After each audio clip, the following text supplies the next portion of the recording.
Good evening, ladies and gentlemen. Welcome back to the Darkest Hour. Tonight is episode 69, Scuffed edition, as we are seeing off our dear friend Dony. Let's go say bye to Dony together. Oh boy. What up, boys? Fair. It's like, wow. Hello. Hello. Donnie, take it away. This is your episode, Nice. motherfucker. Take it away. It's my episode, dude. Episode 69. Yep. Thanks for having me back. I did get kicked out of the podcast, guys. So there's going to be like a 6-part YouTube series I'm coming out with. I'm going to have some fucking sick thumbnails. That, you know No, how I that's know not you're it. you know I know you're lying because you don't actually make YouTube videos ever. So yeah. There's actually been a lot of YouTube real lately, too fast. weirdly enough. But yeah, dudes, happy to be back for a bit. It's good times. Miss the boys. Miss the chats. I guess we'll satiate chat with a little darker talk before we move on to literally whatever else. So how's it been? I haven't played in like a month and a half. I've been free. You know, I gotta say, I have not been able to play in like a week and a half. I was out of town. I was in Arizona for a few days. I've been working. I've had some medical appointments I've been hitting up. I've just been way too busy to actually play, and I'm itching to play so bad. And I'm finally gonna like take several hours to actually like blocking off my work calendar to actually play the game tomorrow. So Nice. I know that's where my life's at right now. I have to block off time to play a video game. But yeah, old man problems for sure. But Spud, Jay, speak to us. How's the game Hello. feeling? How's the game? You got us, buddy. I find I'm not going to like TED talk about it, but like, I think they're getting there with the like. Let's put it this way. I think it's been really important that under 24 and 124 gear score existed for the people that aren't the top 1%. You know what I mean? I think that's been really good. High roller solo, it's different from what Jay is probably experiencing in squads. He has probably different gripes than me. High roller is just pain and suffering in OCE for me. It's just like landmine rogues with like strength poison builds that come out and to do burst You damage still on run into doors. those? I still and then movement speed barbarians everywhere with like felling axes, you know, with the it's the same old. It's the same old story. Yep. So that's basically it. Like the game's fun, but like I don't enjoy high roller, which I think's like something they have to look into at some point. If the I mean, like I said, like I speak from that perspective. Take it away, Jay. You know what's the trios like? I've been playing a lot of pretty much only duos and solos lately. Yeah. Duos is amazing though, to be honest. Why no trios? Solos, I don't really. Trios are just, I don't know. It's just too broken. It's just. After playing so Off-ball, many off-ball. duos now, yeah. I feel like There's duos just is a more lot. fun. Less, in my experience. Well, Feels like duos, more- the other thing is you can play any comp. And it all works. You can play fucking double Pavie shield bash and it probably works. Yeah. Yeah. Trios is just like, it's just Bard, Wizard, Cleric. Pretty much it. There's a lot of Rangers, a lot of Warlocks. In duos, is it shitloads of double wizard? Is wizard everywhere now? Because I feel like wizard is maybe Kinda. slightly overtuned. It looks so fun that even I am going to be playing a wizard tomorrow. I'm rolling a fresh wizard. Oh, I'll tell you, dude. I am like 8 characters, stash tabs loaded with Wizard gear. Keep them coming, baby. Yeah, there's a lot of Wizards. Yeah, I For sure. figured as much. So has there been anything new? Am I missing out on anything new? Lots of little just balance things. changes. Yeah. I mean, I don't think there's a lot of new. Just slight tweaks, a little bit of maintenance here and there. hey, hold the fudge up. Hold on. The healing changes. That's Healing dramatic. change is huge. Yeah, well, it's been But a that's bit. huge, That but was a couple that weeks ago. changes the way everything plays. Yeah, it's like a new explain game. it. Explain it. Yeah. All right. So That's you true. know, Donnie, when you were playing, you remember when they did the changes to stacking of healing potions and bandages? So Yeah. you couldn't drink a green healing pot and then a blue healing pot and have double healing at the same time. Yeah.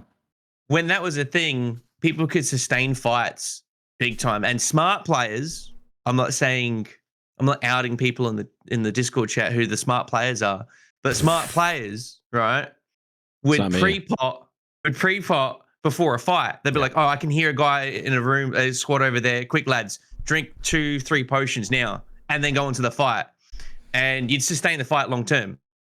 Then they changed that, and everything became about who could get burst healing and burst damage. Because if you were squishy or someone who could, or you got caught off guard or whatever, right? Whoever got the opening damage usually wins the fight. With these changes, if you can kite or you know how to just maneuver a fight, you can kind of sneak in a pot or a bandage here and there. Hell, even the rogues with like an epic. Anyway, what I'm getting at is fights seem to last longer, and if you're good at escapism mid-fight, you can just reset fights really quick. Some people hate it because, you know, constant resetting. I think longer fights are more interesting because usually people that reset, unless you've got some bullshit interaction speed like a rogue does, most of the people that like know how to reset. Anyway, fights are longer and fun. That's major change. Yes. I think it is. I think it's huge. Yeah, so, you know, potions heal for a bit more. They last longer. Bandages are faster to apply. Surge kits way faster to apply. Aren't like purple surge kits like 5 fucking seconds or like 6-7 seconds, something like that? Yeah, it's like 7 seconds. Super fast. It's crazy. You can reset a fight really fast. And potion sugar on Barb right now, if you have surge kits and you have a lot of pots and you're running like blood exchange as well, man, you're a Terminator. Well, look at Terminator 2, like Terminator 2 as well. Like your arm falls off and it pops right back on. Like you're fucking liquid metal. Like it's hard to kill. But there is an important thing to bring up, and that's the test server shit, which I neglected to mention. I figured you were just talking main servers. Test server, the changes that are being tested currently are matchmaking renewal. So that is the matchmaking stuff that's been alluded to for several months now, where there's no pregame lobby where people are dicking around in the tavern. You just go straight into a match more quickly and with people that are more on your level. And there's going to be a multifaceted set of parameters to put people into matches together. Much better than what it currently is. Then there's base camp removal, which what I just mentioned. That's hanging out in the tavern for 5 minutes waiting for a match to start. Friend item recoveries. I mean, it is what it is. Random matchmaking. Friend item recoveries, what do you mean? Friend, I believe you can, it's almost like a goblin recovery system. You played ABI, right? Donnie? Chinese Tarkov. Arena Breakout? No. If you extract with your teammates' gear, it like automatically goes to them. That's what it is? That's what it is, really? I think so. Pretty sure. Oh. That's pretty cool. Mm-hmm. Interesting. Okay. Unless you're just a scum lord and you just want it. You should have started with the random matchmaking. So you're going to be able to like autofill groups now in a queue. Yeah. So that's to like prevent you get TK'd and, you know, the random you queued with wants to take all your gear. It just goes back to you. You know what I mean? Fair. I will say, dude, some of the best moments I've ever had in Tarkov is whenever your boy is just being a dick, right? You're running like 4-mans and he's just having just not the night. And then he dies to some shit and everyone's just fucking done with him. He's like, guys, toss my gear. I'm going to bed. And you're like, yeah, I'll toss your gear. And he logs off and you guys just fucking eat his gear. You're like, I'm taking his chest plate. I'm taking his gun. Fuck that guy, dude. Massive cock all night. And then the one last thing on the test server, I had a couple of meetings with SDF and Terry, and we talked about the store. And I was like, look, we got to do something with the store. You know, it's a lot of people were mentioning that you barely notice skins. You barely notice it. You don't even really see it's there.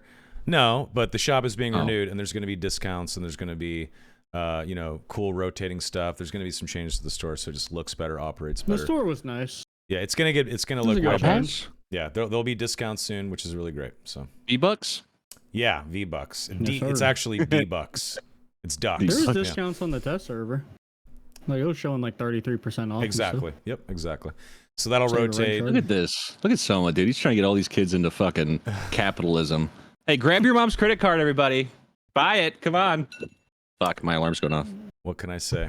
I gotta be a company man, right? You gotta make that money, dude. But 401k is not gonna build itself. Well, Synthbreak, Dony doesn't know because Dony hasn't been able to play, so we got to let him know. And it's good. It's good for folks that haven't been able to play for a little bit, like myself. Like I said, it's been over 10 days since I've been able to play, just because I'm so fucking busy. That's a good point. What about you dropping gear for your friend? I wonder if that's gonna get just straight back to your inventory. Dude, Synthbreak is so fucking cool. That's anyway, a good sorry. question. I don't know. I guess that's why they're having the test server for that specific shit to test out the kinks. You know, I appreciate them using the test server, but matchmaking on a server with like 9 people on it is a little odd. Well, I mean, what's the incentive to What can get you do, people to use the test server? And if it's still Hold the Line edition, which I believe it is, I can't remember. That's I think you also need blacksmith launcher, right? our blacksmith launcher as well. When most people are playing on Steam. Yeah. Yeah, exactly. So that's an issue, but obviously that hopefully will get changed eventually. So are they gonna do like more skins and stuff, more cosmetics coming our way? Not to give trade secrets away. There's definitely cool cosmetics coming. Yes, I'll say that because that's obvious. Of course, they're all Cat girls and like some raven people or something. Dude, Jay streamer item win, dude. Let's give Jay a vape in game. Chat, do you want Raven people and cat girls? I know. Chat wants cat girls. Admit it. Cat girls would be fun. The ravens are all right, I guess. That's interesting. Anyone saying no is a liar. I think of like the raven dudes from TBC. You know what I mean? From WoW TBC. And like the king, like the big kenku. fucking bird NPCs. Yeah, and then Something like that. Yeah, exactly. And then D&D has the kenku, which is like bird folk, raven folk. I'd be really like upset to see Dark and Darker sell out like hard as fuck, but I'd be happy for Sama. Like, dude, he's fucking banking right now. As long as I work at the company, I'm gonna try to make sure Iron Mace and Dark and Darker does not do anything super sellouty, of course. The company has to make money. Like, we have to make the store better. We have to introduce new stuff that you can buy for red shards. Obviously, that's if you want a game that is essentially a live service to last many years, you have to have some sort of monetization path beyond just I bought the game once for $30. Duh, that's a given. Yo, but yeah, we got cool stuff. Some dude's going. asking for panda girls. What the fuck? Panda girls. I never even heard of that. I guess and WoW and Mr. Pandaria. Is the one guy who liked Mr. Pandaria, just the one dude and shit. What about a koala girl, Spud? Oh fuck! The drop bear race. And every single do anything for you? Koala girl has chlamydia, right? Because don't all that's the pattern. pattern. No, it's syphilis. It's syphilis. Syphilis. Sorry, syphilis. Not chlamydia. It's syphilis. Is that true? The syphilis debuff. Do all koalas have syphilis? Is that's an Aussie fact, right? Is that true? Nah, certain areas had issues with it. Just like any species, like that's gets gone. Jay. I just got a question, bro. How did they get syphilis? Like, did they give us syphilis, or did we give them syphilis? Because that's just weird. We gotta ask the original zookeepers. That what are you guys doing down there? Isn't like the AIDS thing, like somebody fucked a Easy to monkey? get lonely. Yeah, I mean, poor Spud. You know, I didn't fuck a koala. I just want everyone to know that, all right? Before a YouTube controversy video comes out, all right? I'm just wondering. If you have to say you didn't, I mean, come on. Fair. Dude, nobody was saying that. What the weird that you brought that up. That was odd. All right, bro. Anyway, dude, speaking of YouTube, anyway, let's pivot out of this because I'm already falling asleep from the Dark and Darker talk. Wow. I'm playing. Wow. No, but I don't know. It's cool. I mean, I'm glad. I'm excited to see the game wipe. I mean, are they talking new shit for the coming wipe, like new content? Has there been anything teased? You don't gotta say anything. Right? Ruins. I think they talked about Ruins rework. Yeah, there was some stuff talked about on some right? dev interviews, and I mean SDF came onto your stream too. I missed it because I was traveling, but did he mention anything about the new patch to you? He was in his hotel room at 3 a.m. Really, I don't think. I have like the worst memory here, so it's hard to say, but I don't know. Most of it was what Ruins, Arena, test server, end of this wipe or early next wipe. I think that's it. He mentioned possibly very small chance sorcerer next wipe, but we know that's not happening. Let's be honest. That'll be a wipe after, unless it'll be a big surprise. How long did it take to get Druid after Warlock? Like 7 months? 8 like months? 9 months or something, yeah. but 9 something months, like that. yeah. Something like that. I understand the Druid part though. Smaller Druid was company, weird. they're onboarding, and there's like probably a billion different technical things or whatever. It was the shape shifting They come behind the class like that. that really took a long time, to be honest. But now that's out of the way, I do not think the other classes that are left, which are a few, are going to have the same issues. I think they really had to go back to the drawing board a couple of times and work out how to not make that shit janky as fuck. Is it sometimes a little janky still? Sure. But I have to imagine it was 10x worse, over the course of the dev cycle. So I don't know. I mean, how is Druid feeling right now? Do you guys like it? Because I still think Druid's badass. I haven't played it in like 2 months. Yeah, I as soon as they cut his nuts off, I just bowed. I mean, here's the deal: like, you've got maneuverability and versatility with getting in and out of fights with obviously the different transformations, right? But like, you can get that speed with any other class and then burst damage. Like, this game's, like, I keep bitching and saying to everyone, like, the game's all about movement speed cap, burst damage, movement speed cap, burst damage, or instant resets.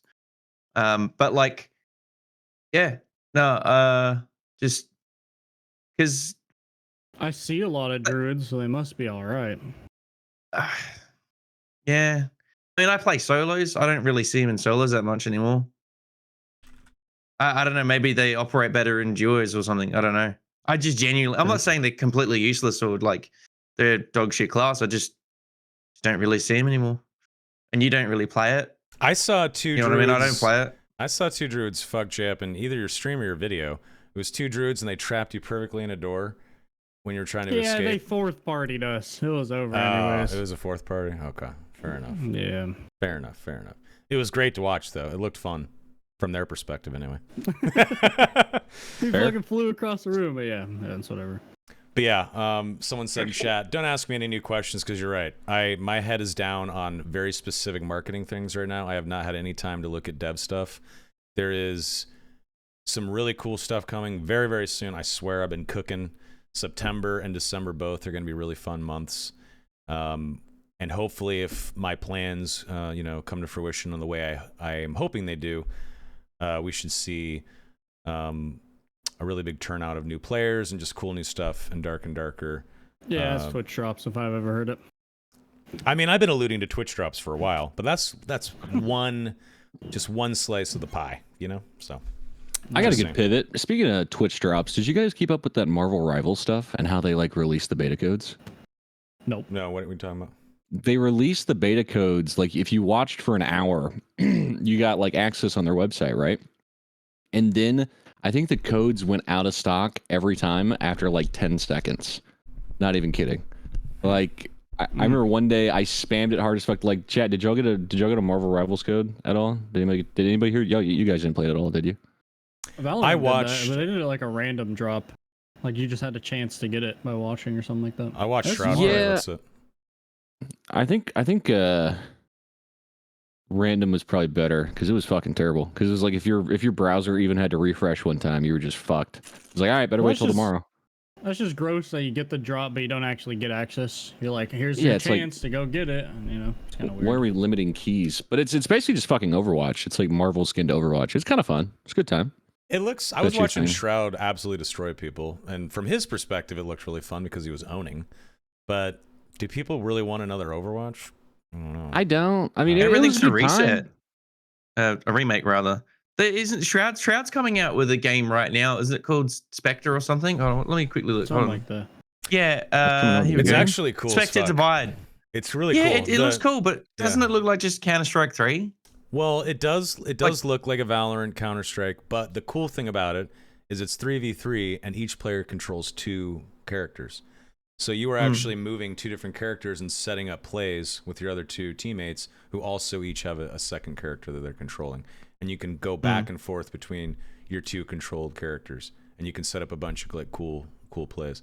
I think it's a unique way to do it.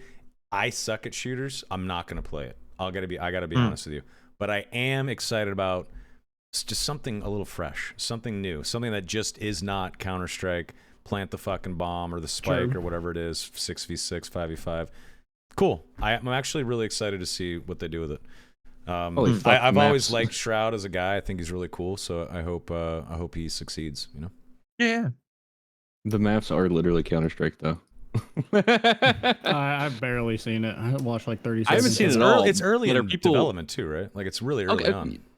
Yeah, but like when you say it's Shroud's game, like how involved in development is he? He and Is he just, like- Sacriel teamed up with some developers to start a company. Like he is heavily involved, as Okay. is Sacriel. Yeah. Okay, so If they're you like on if the you see design the side. if you see the game, because I watched 20 minutes of it this morning when I woke up, it definitely looks like a game that he would like be a creative director of, if that makes sense. So you can tell he's had input, because or unless Splash Damage were just like, we're gonna rip off Counter-Strike and Valorant and make our own version of it. Mhm. Let's get one of the biggest names of that game. You know what I mean? So but at the end of the day, it definitely looks like it's his kind of game. Like it's not like he's, when someone sponsors something and they just don't snort G Fuel or something like that. Like it's not like that. Like he definitely is into it.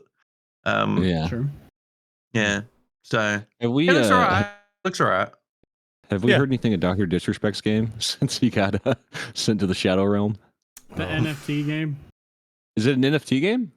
Yeah, it's just a front for NFT sales. To be honest. Yeah. Yeah, I feel really bad for the people that work at what is it, Midnight Society? Isn't that the name of the company? Yeah, I think that's it. I Yeah. feel terrible for those people. Like they put so much time and effort, and they hedge their reputation behind the streamer who had been controversial before. Let's be real. And then that fucking creepy shit comes out. And imagine like you pour Well, years of development time in your life into that shit. That would be terrible, man.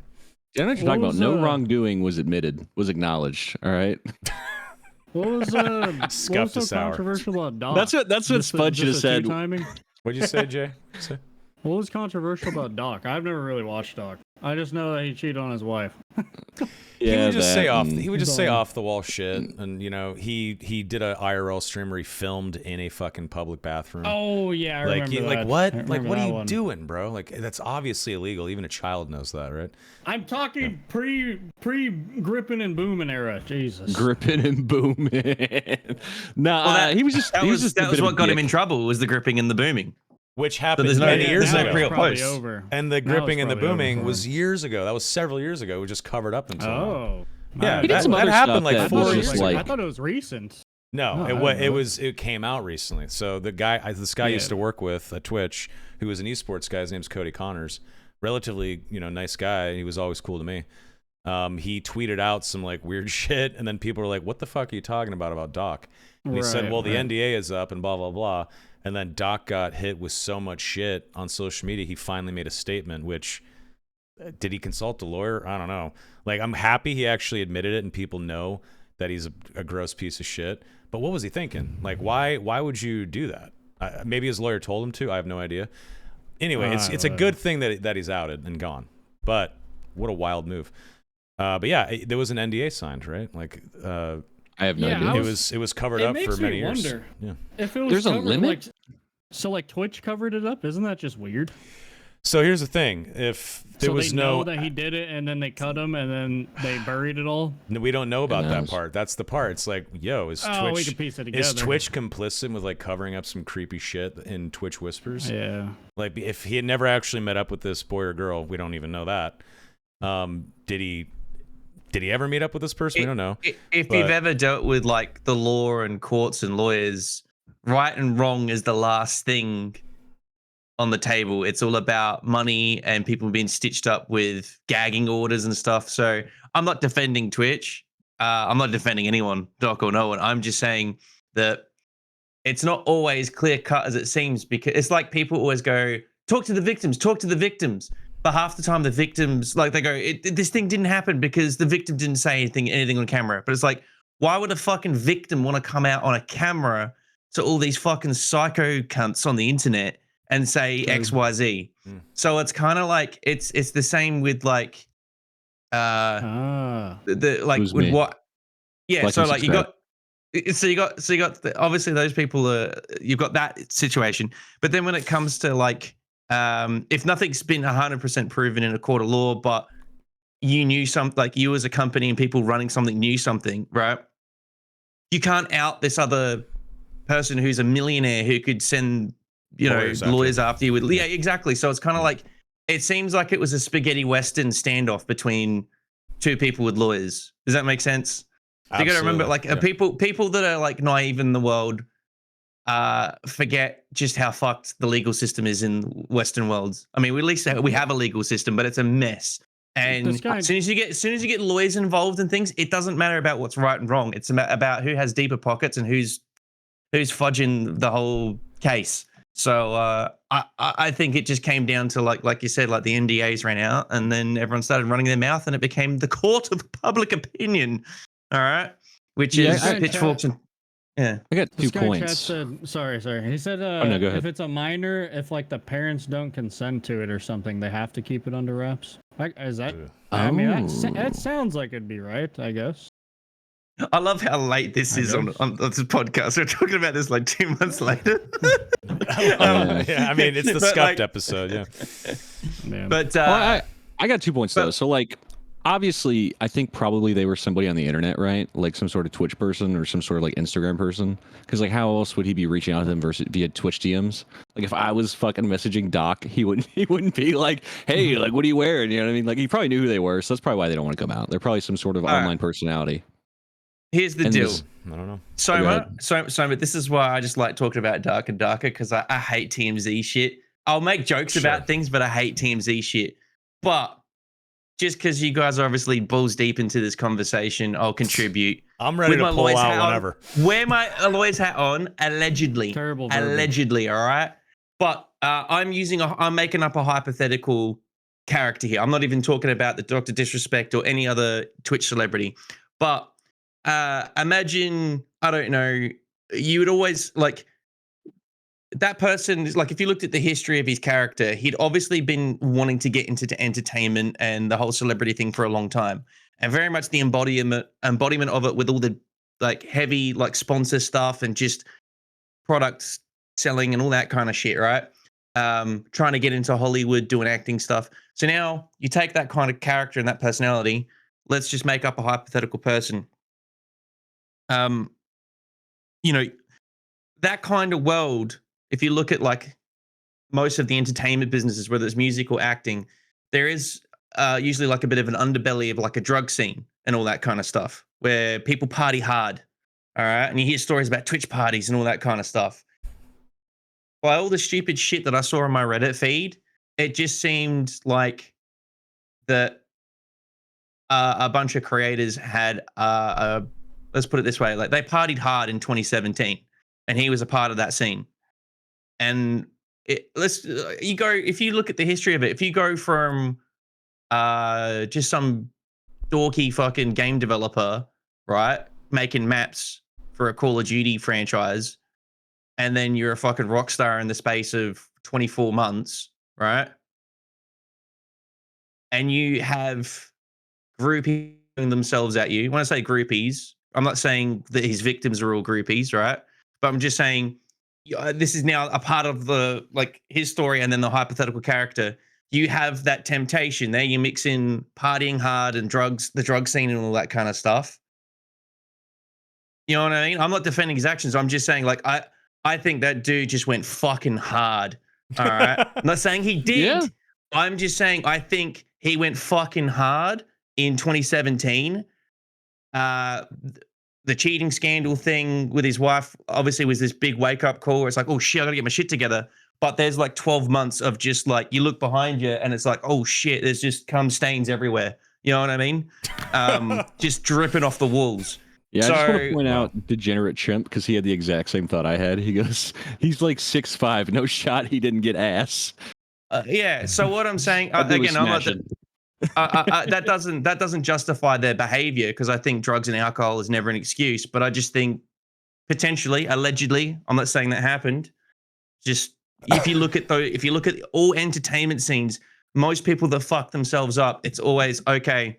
Groupies, drugs, alcohol, bang, just inject it into my veins. And I think that just looking from the outside, that happened, and it just caught up. But you know, you start poking into people's politics and joking about fucking sticking shungite up your asshole and stuff like that. You're just asking for like weird different demographics to come after you. You know what I mean? So like, let's say I had skeletons, right? Oh, God. And I start poking the bear and taking the piss out of the left, the hardcore left of politics, or the hardcore right of politics. there's going to be a bunch of people that eventually start digging through your history and they want to burn you just because you're a part of a different tribe. And then I think that was another thing. That guy started getting involved with like social commentary with dickheads like Nick Merckx and stuff. So then you're gonna have. I don't care fucking either way, but I just think he started pissing people off and people start coming after you. So he just burned himself. It's simple as that. I have no empathy for the guy. I think a lot of like wannabe content creators are really disappointed because people like him or Shroud or whatever, they're like heroes. Right? I'm not saying Shroud did anything bad. I'm just saying like a big content creators like that made a name for themselves in their scenes, right? They're heroes. And then you find out, oh, it's not about being entertaining or hardworking or whatever. It's about being at the right place at the right time and networking and this, that, and the other. And my hero's a fraud. You know what I mean? So I feel like it disappointed a lot of people. Yeah, I mean the old adage it's just sad. The old adage is never meet your heroes, right? And most people, when faced with fame and lots of money and attention, they fail. It's true. A lot of people do. So anyway, you know, I've been trying to keep that koala secret for fucking years, and now you outed me. I fucked a koala. Like it's all over. It's downhill from here. You shouldn't have said anything. Right, I'm gonna be streaming on Kick next week, guys. You should have consulted your lawyer before admitting about the koala. But anyway, I got one thing I want to. This doesn't really have much to do with it. Okay. But do NDAs have a fucking timeline? They like, did he know? Contractually speaking, like, if there's a timeline, he went through that, and he was like, 5 years from now, everyone's gonna know what I did. Like that is insane. If you went into that knowing. Probably. Let me tell you what. And I'm not saying this is that particular NDA and contract. I have no idea, but typically in a situation like that, first of all, a lawyer's taking care of it. And when there's a giant price tag attached, like we're going to pay you X amount of money if you sign this thing and we can wash this away, the lawyer's taking care of that. And the person is saying, how much money is it? When can we sign? That's it. I don't think Dr. Disrespect was like, shoot me over that DocuSign so I can go over this with a fine-tooth comb. No, he had a legal team that handled that for him. Yeah, well, duh. Yeah, so if there was, hey, we're going to pay you X millions of dollars or hundreds of thousands of dollars, and here's the NDA sign, the lawyer probably told him a bunch of shit about it, and then he just signed.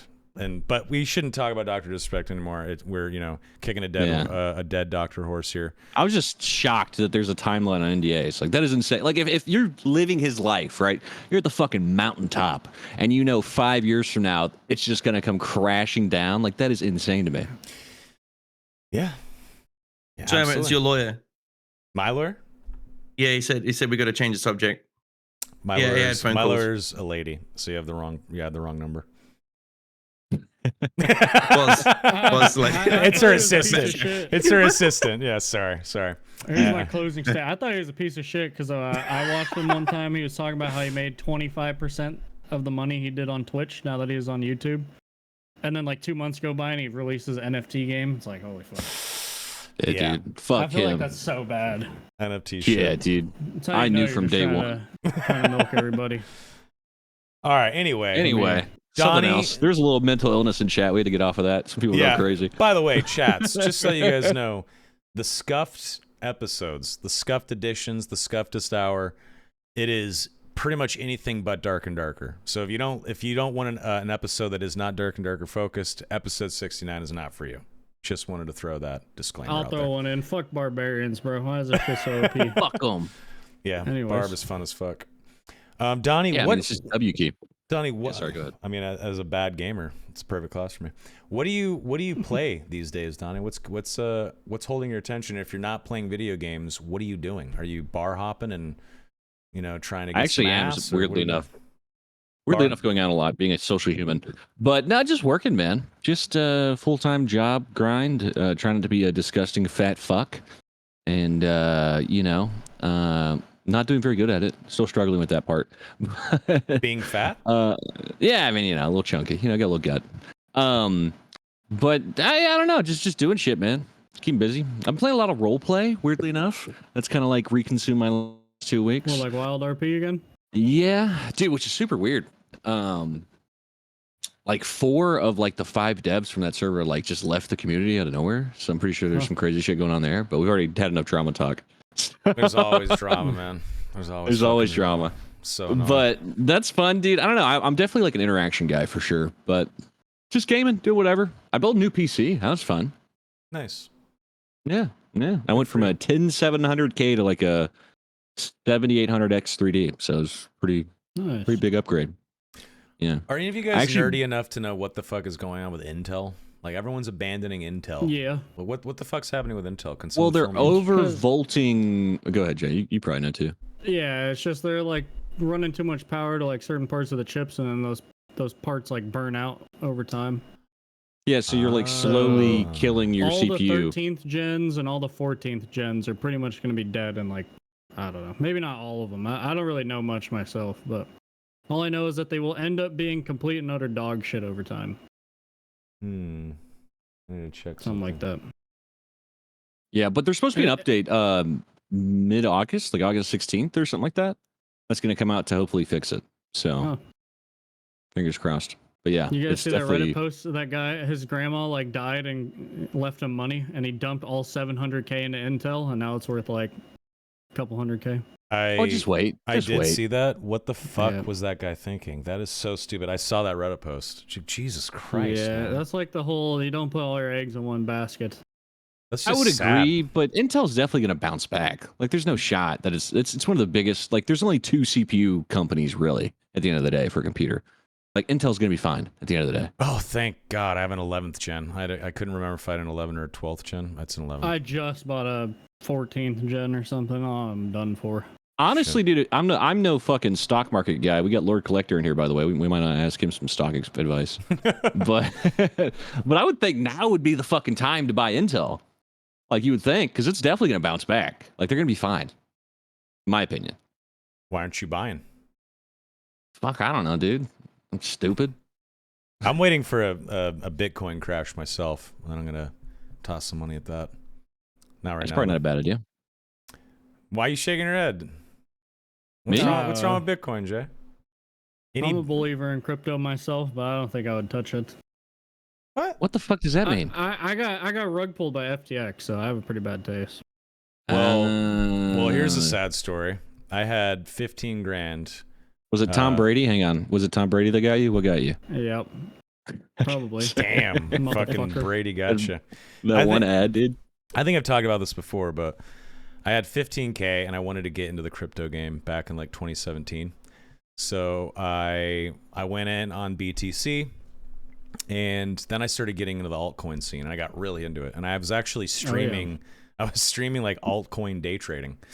I had a custom HTML ticker that had all the altcoins that I held, and it would constantly update, and I would just like hang out and talk about crypto shit and like look at crypto memes. It was so You're such a fucking douche. nerdy. It was so bad. Trust me, I know. Did you fucking vape too, dude? Yeah, probably. Just blowing fat clouds, talking about how smart you are. But I took fucking parts. I took that 15K, and in 3 months I turned it into 55K doing altcoin day trading. Oh. And then I got nervous, and I was like, okay, I don't know if I trust these altcoins, and because you probably shouldn't, right? Like the only one that really matters is Bitcoin, in my opinion. So I got nervous, and I was like, I need to take all my Bitcoin, and I need to put this into a ledger, like a hardware wallet. So I went into my exchanges. I took all my coins and moved them into exchanges to take them from altcoins and transfer them into Bitcoin. And then I was going to take the Bitcoin and put them on the wallet. So I ordered the ledger. I was waiting for it to show up. It arrived from Amazon. I had the box. I opened it up. And as I was transferring everything to my Bittrex and Binance exchanges, my accounts, I went to go to dinner. And I left for 2 hours. And when I came back, it was the day that there was that massive multi-billion-dollar hack on multiple exchanges. And I watched, as I was walking in, all my Bitcoin being transferred out of my account to an account in Holland. And I lost 55K right then and there, along with many, many other people who were hacked in Binance and Bittrex. And like I think like $3 billion or $2 billion were stolen. Did you see a single cent back in any capacity? Of course not. No, it's not. It's not insured. There's nothing like that. It's all like stupid internet money gambling, right? So obviously that was super depressing. There's not really anything I could do about it. It was literally just perfect bad luck timing. What'd you do like right after? Right after, I called my friend who was a DJ in Bangkok, Thailand, and I said, can I come hang out with you for a couple weeks? And I got on a plane to Thailand to try to drink my sorrows away and party. and it didn't really help that much. That's what I did. I would have just like jerked off and cried. I don't know what I would have done, dude. I mean, I did that in my hotel room in Thailand. Some Thai hookers just rubbing your back. Like, do you want to fuck me now? I don't pay for sex, Donnie. I'm not you. Come on. Just kidding. Just kidding. I'm sorry. Anyway, yeah, that sucks, right? So, but even then, I still believe in Bitcoin. I still think one day Bitcoin will be worth a lot. So, but yeah, my buddy was like, dude, I'm DJing out here. I'm having a blast. You know, all these great people, all these like cool rooftop bars. Like, come hang out. Because he was also into Bitcoin, and he didn't have his stolen because he was smart and had his shit on a ledger. So I was like, I'm coming to you, buddy. I'm coming. He felt bad for me, so he took me. Damn, I gotta check on my NFT price. How are we doing today? You were just talking shit about NFTs. What NFTs do you have? Bro, I'm curious. I was deep into crypto for a while. That's hilarious. Well, don't wait on me. Why you guys all looking at me? Is there any like crypto billionaire you've seen? Like, you see those videos like he made $10 million trading crypto. Yes. There's not a single one I haven't seen where I'm like, dude, I just want to punch that guy in the fucking face. Yes. A lot of them are douchey, but I knew a streamer. I'm not going to say her name, but I knew her several years ago, and she was semi-popular on Twitch. And she had this guy that she was kind of talking to, and he was a billionaire. And the reason why she decided to like break up with him and like not get involved with him is because he wanted to buy her a house next door to his new mansion. And this guy made 4 billion USD in Bitcoin, and then wanted to cash out and sell. And they said, and I don't know how it works, but she told me, so I don't know if this is true. I'm just saying what she told me, and she was trustworthy, that they taxed him 50%. Took $2 billion, gave him $2 billion, and he cashed out $2 billion. That's why you fly to like the Bahamas or something first. He was done. Yeah, you're done at that point, right? Yeah, I could live with that. Some mid so 20-year-old. Did not want to date this man. She is a very attractive woman that has plenty of money herself. Did not have to worry about some billionaire. But whenever he was like, "I want to buy you a house next door to my house," like 6 months into the relationship, she was like, "You're not gonna collect me. You're not gonna collect me like a Pokemon. I'm out of here." So she fucking dipped out. But how crazy is that? 50% tax. I mean, you still get $2 billion, but I don't know. That's fucking insane. I'm pretty sure there's many different ways you could not get taxed. I don't know how it works, to be honest. I've never been able to sell a bunch of Bitcoin before because it was stolen from me. So yeah, that guy's fucking living it right now. Yes, he is. $2 billion. I'd be dead in like 5 years. I'm telling you guys right now. I'd fucking lose my mind. You'd have a team. What are you talking about? You'd have a team taking care of you. You'd be getting blood transfusions once a week. You'd be doing ice baths, red light therapy. You'd have a chef. You wouldn't die. You'd have a fucking team of people keeping you alive because their salaries depend on you paying them. I'd have like a 40 dark and darker setup, bro. Oh yeah.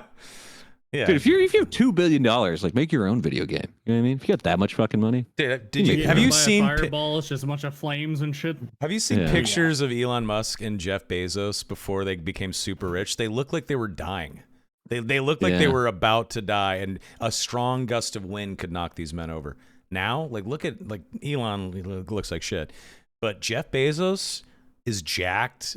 Looks pretty fucking good. That's because there's a team of people. He embraced boldness too. He embraced the boldness and got jacked. Smart move. Smart move. TRT does wonders, which is hilarious. Zuck is like an MMA guru now, jet skiing and shit, or water skiing and shit. I mean, losers are pretty agile. That's true. He's still Zuck is still water. The one of them that's just still so unfuckable. You know what I mean? The other guy's sex appeal went up. Zuck, I don't care what it's like putting clothes on a pig. But at that point, kid looked at computers, dude. When you have tons of people attached to you and they're getting paid to take care of you, they don't want you to die. They want to keep you alive forever because when you're dead, they got to go get a new job. Fuck that. Who wants to go job hunt? Nobody wants to job hunt. But anyway. Okay, Zuck versus Musk. Elon Musk keeps saying, I don't really use social media at all, but I've seen the memes that he will take on Zuckerberg in a cage fight. That was like 2 years ago. He just said it again. He just said it again recently. Oh, he said it again? Apparently, according to Reddit. Dude, news. Elon's yapping. Zuck could fuck him up. Zuck's like that dude. Elon would get owned. Yeah, Elon come in like chug a beer and just get tapped out in 20 seconds. Well, he's like, Zuck actually trains. Well, I am bigger than him, so I will just sit on him and take him down. He will be able to do nothing to me. Well, it's just like a boxing match, though. I feel like Boxing Zuckerberg would match? take him out, dude. Zuckerberg trains. He's like fit. He trains. He's Well, like he does actually entered. jujitsu. That's So different. he's probably learns how to strike as well. But I'm telling you, Maybe. like, if he's trained at all and conditioned, Elon would gas out halfway into round one, and Zuckerberg would wail on that guy. How big is Elon though? Elon's like 6'2", 6'3". Zuck's like what, 5-ish something? Oh, in terms of weight class, there's That's a there's big no part of competition. Yeah, but in terms of training, I feel like Zuckerberg dominates. I don't know. I think he'd fuck him up in jiu-jitsu. I mean, clearly you've seen his videos. Like he's rolled with some of the top UFC guys. He even but entered a tournament, right? Like he I have no idea. He's like somewhat legit. I don't know if he's winning, but Yeah. you have the balls to get in there after some training. Good for you, right? On Have those, you on guys, those do you guys Zuckerberg. Like keep a up- trillionaire. What? Do you guys keep Do up with whatever the jiu-jitsu fuck at you all? want. Hold on, one at No. a time. What'd you say? Oh no, go ahead. Just go ahead. Oh, so it must be nice being a trillionaire. Just do whatever the fuck. Yeah. Yeah, exactly. Yeah, it would be really nice. Agreed. He's Sign like me up, buying dude. he's like buying that island in Hawaii, like slowly. He's like buying all of it. He not Which only is does kind of he insane. not only does he own most of it, but he's like turning a bunch of it into like a giant underground doomsday bunker. Did you hear about this? All right. That's fucking tight, dude. That's sick. It's literally dude, he's Dr. gonna have a Evil's lair. tomb. This is Dr. Evil's lair. Oh, It's what it is. It's fucking insane. And what does he know? What does he yeah, know? what do they know? What do they Elon's know? Like, he can just fly off the planet. This guy's building a bunker.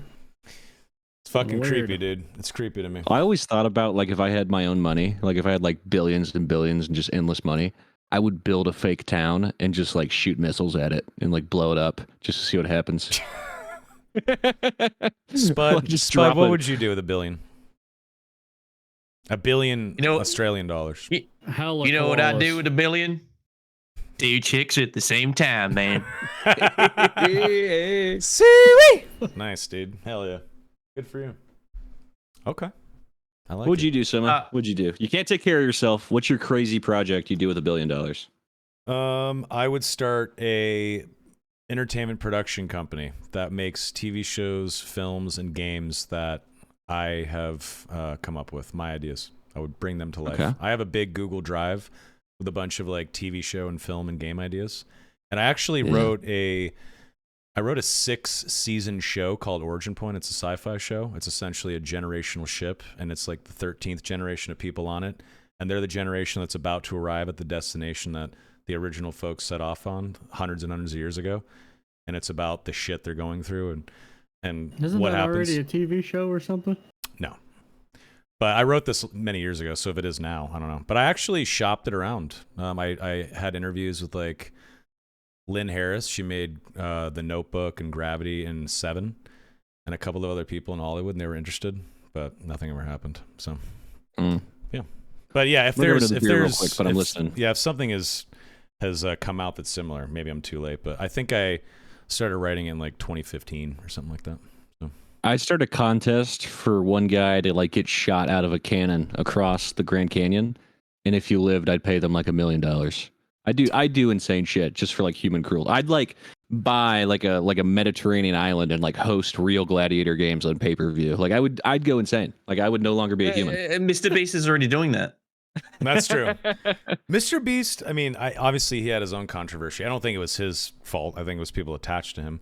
But he is Correct. like, he's the billionaire that's doing fun stuff and actually helping people. Like, I cured 100 people of blindness, or I built 1,000 wells, or whatever the fuck. Like, why aren't people that have way more money than him doing that? Like, wouldn't it be fun to do nice shit for people? I feel like that'd be fun as hell. Like, don't you feel good about... You walk into a store, you're like, I'm gonna buy you a house, bro. Just Yeah, drop like, 300K. You wouldn't even notice it. Yeah, like selfishly speaking, doesn't it selfishly feel good to like do a good deed for someone? Like the feeling you get for doing something nice. I feel like you could do, if you had 10 bill and you just took 1 billion of that and you still have 9 left over, you just took $1 billion and just helped a bunch of people and you did cool shit with it. I feel like that'd be fun as fuck. Why Well, that's what some people do. What some people do, you just don't know about it because they don't turn it into content to make more money and do sponsors and shit like that. Yeah, but a lot of those people are just trying to get a tax write-off by giving money to some charitable organization, or they create their own charity, and it's really just to launder or get tax breaks. That's all it really is.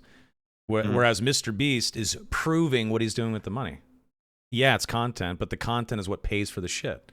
So for me, it's like just this rotating circle where it actually makes sense. But whenever I'm that's not, the way I I'm look not, at it. I'm not shitting on, I'm not shitting on Mr. Beast. Yeah. Because lawyers in my ear. But anyone who, I think people from like Jay's age and a little bit under won't remember this, but I'm old enough to remember a show called Bum Fights on the proto internet. Yeah, I remember that. And they did the same thing. They gave money to the homeless. You know what I mean? They were helping people out. I think you're right. They put crack in a little bowl in front of someone who was chained up to a pole and said, "Hey man, look, if you snort that crack, you know, we'll They give never you, chained give you anyone. a grand." They never chained anyone. See, That's not, Soma, that's What not about humane. Bling Bing? That's not Bling humane. Bling. They chained Soma's Bling out Bling. here thinking he's gonna be fucking Tony Stark, build a new world, just doing cool shit. Me and Spud are gonna get together and be fucking maniacs. I never juicing said. guys I up. never. What, Spud, don't never don't said- back out now. Come on. I never said Mr. Beast chained anyone up. I said Bum Fights did Bling Bling. Did they? But, Did they actually chain people up? They didn't do that, did they? Yeah, I know. I remember vividly. No, Bling Bling had like he had like one of those bike holder lock things, and he was chained up to a pole, and he was like just out of like arm's reach of like a little bowl of crack, No. and he had to do everything. Yeah, I remember it. I gotta see. That's what He's this like, amazing. I can break this. Like, you know what I mean? Like, I mean, I was 14, 15, but I remember it. Like, it was vivid. Remember Faces of Death? And I was like, and then when Mr. Beast started his channel started going into the front page of YouTube, and I saw some of the videos, I would see him like walk up to homeless people and like throw a wad of money at their face and go smile at the camera, and I was like, oh wow, this is like a family-friendly version of Bum Fights. That's what I thought. Like legit, I just thought it was like the family version of Bum Fights. And then when they'd stick like 50 or 100 people, like working class poor people in a room and go, hey, look, fucking fight over this for money. I was like, yeah, this is like really cool. It's wholesome. If you don't leave the circle, I'll pay for your grandma's cancer treatment.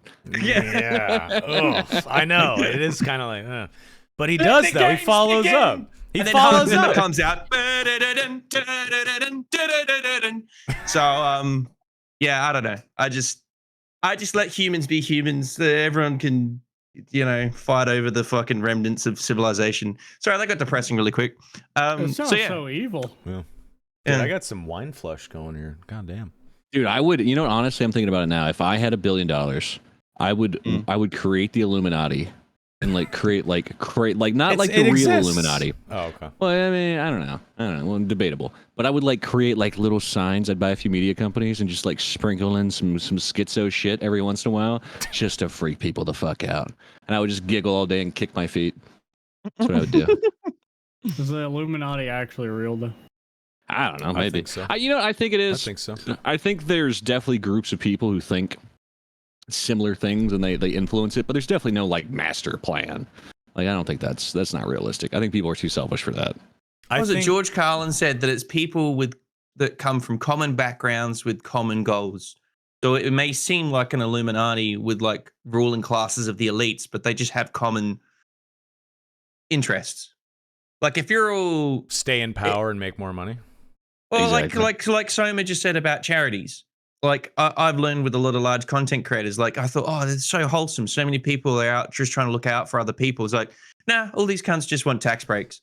So like, Right. you know, like if you think it's a big conspiracy, like everyone's doing charity, it's just like, no, they're just trying to get tax breaks. 90% of them, not all of them. Is that- the is that again, the bad, people though? that you don't, no, but I'm saying the people, the real, I'm going to Dyson with death trying to say this word, philanthropic people out there, are the ones you don't know about. Like people, like you see TMZ stuff come out about like Keanu Reeves always like donating his time and money to charity, but he never has a film crew. He never has a publicist say, oh, I'm going to hang out with these people and sort out But this, we all you know, find out about it anyway, and everyone loves Keanu. Yeah, but that's because he has stalker paparazzi. You know what I mean? Keanu's so, like Keanu Reeves is a rare unicorn, though. You're right.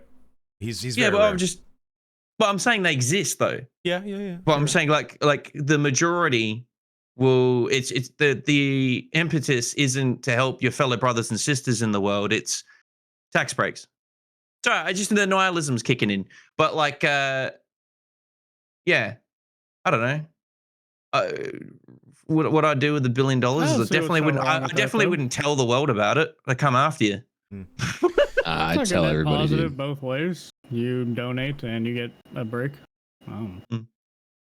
I guess. Well- Depends on if who's auditing these brand new charity organizations and these It depends these if legacy it's your best ones. friend's charity. They take 90% of it for operating costs or something like that. Changes it. But There's always No, I Wounded admin think it's fees. probably every charity, right?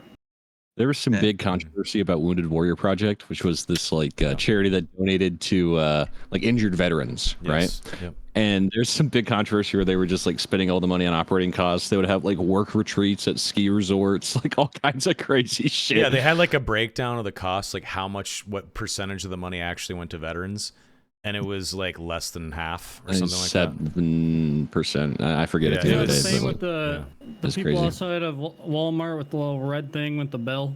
You know what I'm Oh, talking Salvation Army? about? Yeah, I thought have they no have like idea. 90% overhead or something, where they take 90% of the contributions. Let's do a quick goog. Let's do a quick Is that a goog. thing? Goog it up, host. What do we got? Chat, do you guys give to charitable organizations? Because I feel like if I'm giving my money to a charity, if I give $1, 10 cents is going to someone that actually needs it. And it just doesn't feel good, so I don't do it. I can barely take care of True. my fucking self. What the fuck am I supposed to give $1 to some charity event, or some charitable cause? I need proof that it's a good... I need to know the people that are there. I need real details. I need to see where the money's going, or it's like, what's the fucking point? You're just getting robbed. Isn't that crazy though? You like set up a business where you're like, we're gonna help everybody, and then you don't even do that. What kind of sick freaks? I love how Harley Davidson said, yet we all bought the torch. I don't know shit about GCX. I'm not going to drag GCX in because I don't know anything about it. I just know that the torch looks cool. Okay, but that was for St. Jude. There's no way a children's like cancer hospital. St. Jude no way, is right? it is literally one of the only legit ones in my opinion. But then again, I'm not super researched on it, so I can't confidently say that. But it is a legit one. It's a legit one. There's plenty of charities that are legit that have high costs because the way they operate it require it. Like if you want to get decent staff to stand out in a fucking shopping center with a little bucket going, "Hey guys, help us cure the blind" or whatever, right? You're gonna need to pay to get the quality because you're not gonna find volunteers that have symmetry Of and can course. speak English that want to do that for 12 hours a day. You know what I mean? Like There's I'm just gonna being be brutally costs, honest. but 90% is like outrageous. That's insane. Right? There's no, Yeah, there's that's like fucked no up. way. That's There's fucked no up. way that you can justify that. Yeah, when the whole business is give me money to give to this group that needs it, and you only give them 10% of it, scam. But yeah, Straight that is up. fucked. Yeah. Yeah, but St. Jude, Yeah. St. Jude is 100% legit. I talked to some St. Jude folks when I worked at Twitch, and any family, any child that's being taken care of at the hospital, it's 100% paid for free. That's why they need so much money, and they always do fundraising, because the operating cost for something like that is millions a day. So good for St. Jude. And then another good one I saw someone put in chat is Doctors Without Borders. My friend Raj, I went to high school with, he's a doctor. He joined Doctors Without Borders because he's one of the doctors that whenever like a new disease comes out or like Ebola pops up or something like that, they have to find patient zero. He's the doctor that fucking goes to Africa to find Ebola or whatever and find patient zero to squash it. He's that guy, which is insane, by the way. Like, it takes fucking massive balls to do something like that, in my opinion. But he worked for Doctors Without Borders for a while, and he said it was 100% legit and really fucking cool. So there's good good charities out there. Yeah. There's good stuff out there. Yeah. There's good people. Yeah. I think it's important not to get too nihilistic. Yes, you're The right. world's not evil. The world's not dead. There are bad people. Look out for yourself. It's hard enough. Don't feel bad if you can't look out for others, but not everything's terrible. Yeah, some CDC shit, exactly. Something like that. Existence is pain. Existence is pain. Yeah. That's the thing, dude. Like, as you get older, and Chad, I don't know how old we are. I'm sure we have a diverse group playing Dark and Darker. But, I'm 26 now. I think I've learned a few lessons. Not all of them, but a few lessons. I think I've learned that life is fucking... You're always going to have a fucking problem. Every day you wake up, you're like, fuck, dude. There's good problems, there's bad problems. Just got to figure it out. You're right. I don't know about that. Yeah, I think you should address most issues It's been doing me if well. you can. Well, I wish you luck with that. My credit score is in shambles. No. Speaking of spending money, who's going to TwitchCon? Fuck no. Me. Good. Dark and Darker Crater Dinner. We're gonna do one. You're invited. Spud? Can you tell me who's going yet? I'm just curious. Why does it matter? It does. I'm just curious. I'll Well, I see. I'll can't ask? see you at dinner. I can't talk about that. I'll see He's you not at going if that one guy's here, dude. He's not going if that one guy's going. dinner. We all know who it is. Don't say it. Oh, We by all the know. way, no episode next week because I'm going to be at Gamescom. So if there's any streamers, Dark and Darker streamers that are going to Gamescom in Cologne, Germany next week, we're going to do like a little meetup thing and like a Dark and Darker Creator Dinner. So if you're a streamer, get at me.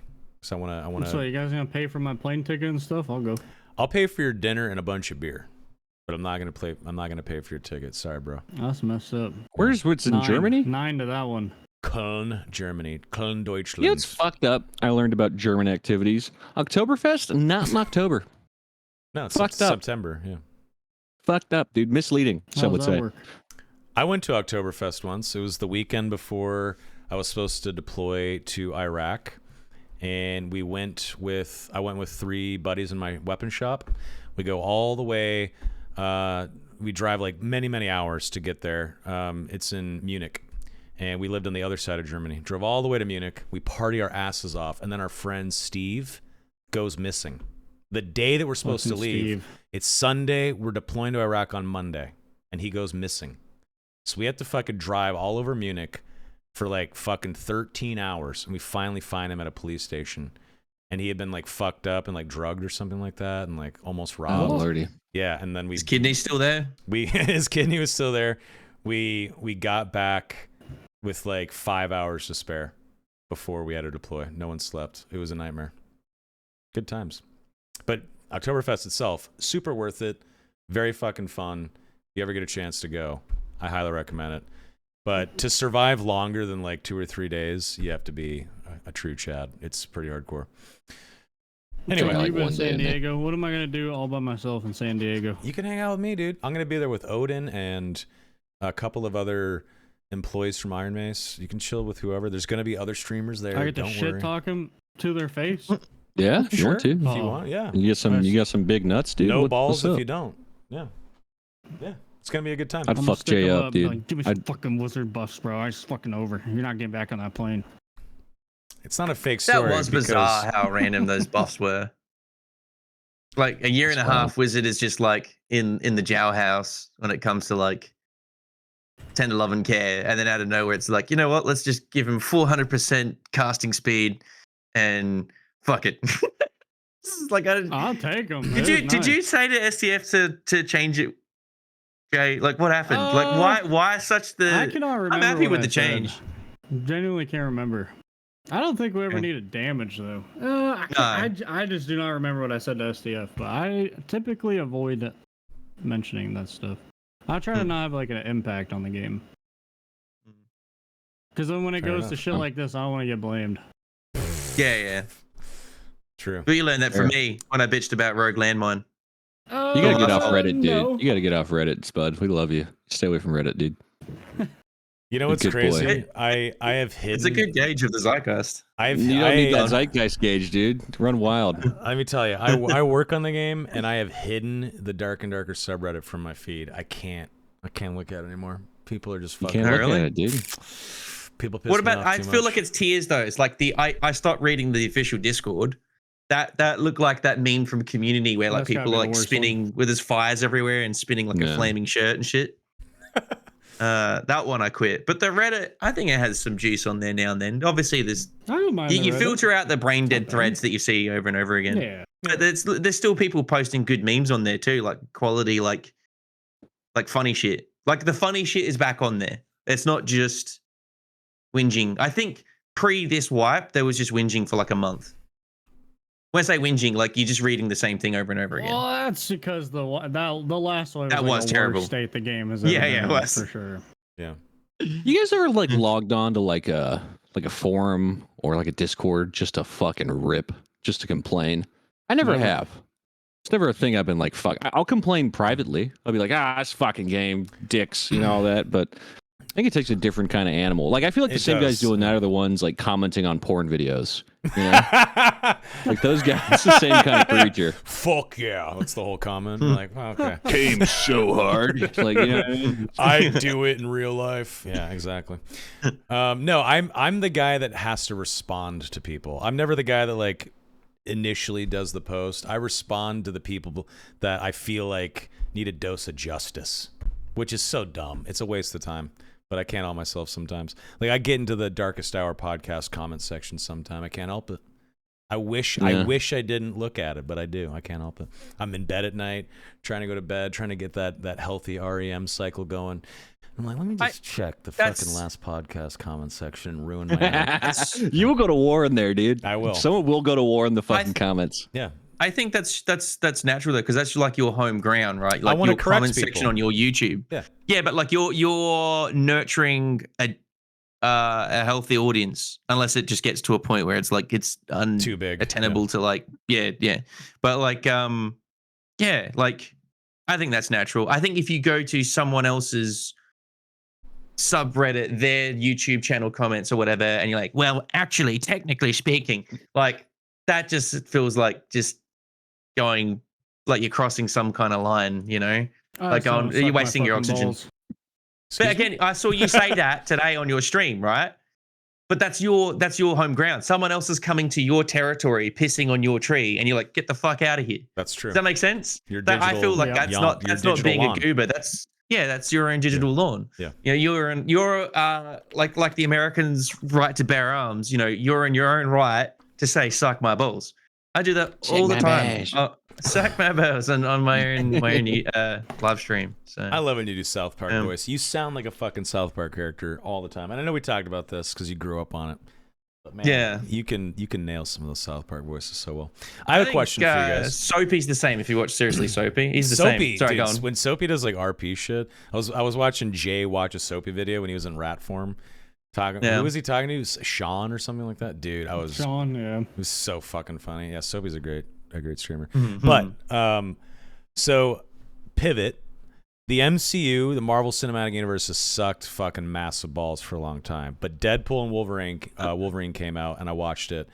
I laughed out loud like 50 fucking times. It was fucking awesome. Did you guys see it? Did you guys like it? I haven't seen it. Is it good? Should I go? I It don't was like it was Ryan hilarious. Reynolds. Not What? gonna What? I saw it. Why don't you like Ryan Reynolds? lie. He just pisses me off. I haven't seen it. He's so fucking handsome, What? dude.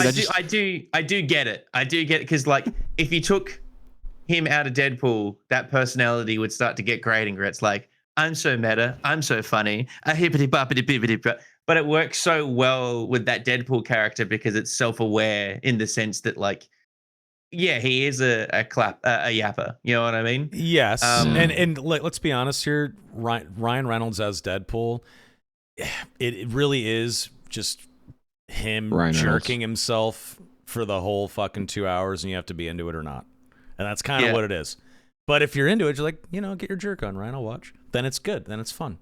I laughed my fucking ass off, dude. I have not laughed out loud that many times in a movie since like Dumb and Dumber. Like it was so funny. If you just want a good comedy that literally shits on the Marvel Cinematic Universe, no one is safe. He shits on everything. It's so fucking funny. I feel like Marvel needed, like, I used to really love the original MCU because I'm a nerd, and it soured. It got really bad, but I felt like this was a breath of fresh air. Like, he really shit on it. One critique, right, is, and this is not me saying I hate the film, because I like, the reason I saw it is I just like fun and good movies. I'm not like, I don't identify as a Star Wars nerd. I don't identify as a Marvel nerd or even a horror nerd or anything like that. I just like well-made art, right? And sometimes I enjoy schlock as well. And I saw like those Deadpool movies have been a good medium of in between, where it's like it's a bit schlocky, but it's they do it well, like the comedy and the action. That movie, right? If you went and saw Deadpool 3 or Deadpool and Wolverine, and you hadn't seen like a plethora of all the content from Marvel and pre-Marvel, which is all the 21st Century Fox stuff, the 20th Century Fox stuff, like the early X-Men films, you wouldn't get half the references. that make No. sense? It's like watching a Family Guy episode and not having seen a lot of pop culture. It's like you think that's bad, and then you watch the bit and you're like, I don't get it. And I saw it with my girlfriend, not flexing. I saw it with my girlfriend, and We get it. We get it, dude. We get it, dude. but she didn't get half the shit because she doesn't watch all the comic book stuff. So like I'm laughing at my ass off at a whole bunch of like there's spoilers, right? But there's a whole bunch of references in one bit. This is montage where he's going through time with all the old like Wolverines and shit. And obviously I laugh my ass off at the manlet one where he's like a tiny Wolverine. But like that's a nod to the comic book fans where it's like he's supposed to be a short dude. You know what I mean? And that's what makes it super funny. But my girlfriend was like, "Oh yeah, he's just short. What's so funny?" You know what I mean? But yeah, no, I enjoyed it. It was good for the guys that like the original X-Men stuff. It was great. There's lots of good nods into that stuff. I like the. Did you grow up on the? Well, grow up. You know, did you enjoy the cartoon? The what do you call it? The '90s X-Men. 97. Yeah. So I don't have Disney Plus. Never seen it. I watched. No. In the '90s, not the remake stuff. Yeah, when it fuck came yeah. out. Are you kidding me? Yeah, I was like 10. I was obsessed with that shit. It was amazing. Yeah. Ninja Turtles, X-Men. I watched all that shit. Every kid did. Because you didn't have the internet. You had to fucking watch programming on the telly. That's what you had. So fuck yeah. I watched that shit. It was great. And I also watched most of X-Men 97 as well. But I don't have Disney Plus. I was watching it at my friend's that I was visiting. And he has Disney Plus. We watched most of it, but I haven't seen like the last few episodes. But holy shit, it was good. Are they like new episodes or are they just like remasters? New story, new shit. I didn't know that. Shit. And it's fucking good. Excellent. All right. Chad, have you guys been watching X-Men 97? Because I feel like it's top tier. Like it's excellent. In fact, I need to finish the season because I don't think I've seen a single X-Men. Yeah, but you haven't seen anything. Jay, go watch Deadpool and Wolverine. Do it. He said he didn't know what Half-Life was, and I was like, this dude. I was gonna say kid, but you're not like I'm not that much older than you. Were you born in like a how old are you guys again? 27. 26. early 30s? Okay. 27. I don't know, you gotta catch up, Jay. You just gotta catch up. You gotta watch some shit. No, I'm good. Have you seen Interview with the Vampire yet? Nope. Why is this the one movie you're like, he has to watch? It's because it's one of my favorite movies of all time. Have you seen Donnie Darko, Jay? Let's get one. Is that the bowling one? No. No, I've That would never be seen it. Big Lebowski. Oh yeah, that one. Have you seen Big Lebowski? Yeah, I watched it after like a year ago, and Donnie flamed me for it. It's good, right? But I'll have you know, I only watched it because I was a big Bolo fan. Bolo. Bolo. He's like a Rainbow Six Siege pro, but nobody fucks with the Jesus. That's like a sub alert, so that's the only reason I watched that movie. It's a great movie. I had a buddy of mine. I showed him not Donnie Darko. I showed him Big Lebowski. We watched the whole movie, and I'm kind of getting a weird vibe from him. Like, I don't know if he's liking this, but I'm just enjoying myself watching the movie. And I showed it to him, and he looks at me and he goes, "Dude, what the fuck was that about?" And I was like, "That's the point. It's not really about anything. Like, he just shit happened." That was fucking dumb. I was like, "Well, yeah, that's like the point of the movie. Is that like it's just fucking stupid." Yeah, it pretty much was. Well, anyway, go watch Deadpool and Wolverine. It's fucking really funny. I highly recommend it. And I haven't recommended an MCU flick in a while, but it's legitimately hilarious. If you just want to see Deadpool, Ryan Reynolds, really talk shit about everything. Yeah, it should be in theaters. It's already grossed $1 billion internationally. Like worldwide. Great. That's fucking amazing. Yeah. Oh, that's awesome. You know, I think Ryan Wolverine, Reynolds is. I don't know. What's so good about Wolverine, bro? Just a dude with knives in his fingers. I don't really think it's like Wolverine is so good. I just think it's what's his name? What's his fucking name? The actor. Hugh Jackman. Hugh Jackman. I think it's Hugh Jackman as Wolverine that is like such an exceptional performance. Like he becomes that character. He's excellent. That I think it's so funny to see him go from like Wolverine for like ever. Yes. Yeah. I'm doing, and every movie he's done is like super serious. And he's like Logan, you know, especially like Logan, wherever he dies, and it's just super dour and super sad. And then you get him in like a comedy movie. You gotta watch Logan, dude. Logan's a good time. Speaking of, I saw you guys want a fun Donnie on drugs story. First Donnie time on ever. drugs? Yeah, Donnie on drugs. Yeah, please. I was in high school, and this was one of the first few times I had done LSD, Nice. acid, Yeah. you know. And so I'd done acid at my buddy's house, and we were hanging out, and I thought it was over. Like I was like, we'd been there for like 3-4 hours. It's like, all right, this shit's kind of weak. Like it was a good time. It's like, let's go do something. Let's go do something. My buddy's like, well, you want to go see a movie? I'm like, sure. As soon as we park that fucking car and we get to the movie theater, my buddy's not on acid, so he's hyped. He's like, we're gonna go see this movie. Like I smoked a little weed. Like let's just hang out. I'm like, dude, I think the acid kicked back in. Like I thought I was talking a big game. Like I'm fucking scared now. And he's like, dude, don't be a fucking pussy. Like let's just go see this movie. You'll be fine. And so I got called a pussy. So I was like, all right, I'm gonna go watch this movie. So we go outside to attempt to buy our ticket, and I'm losing my fucking mind, right? And the outside kiosk, of course, that day is just not fucking working. And he's like, fuck, dude, we're gonna have to go inside. And he's like, you're gonna buy your own ticket, right? I was like, am I gonna buy my own? Can I just pay you back? He's like, dude, I don't have enough money to buy this ticket for you right now.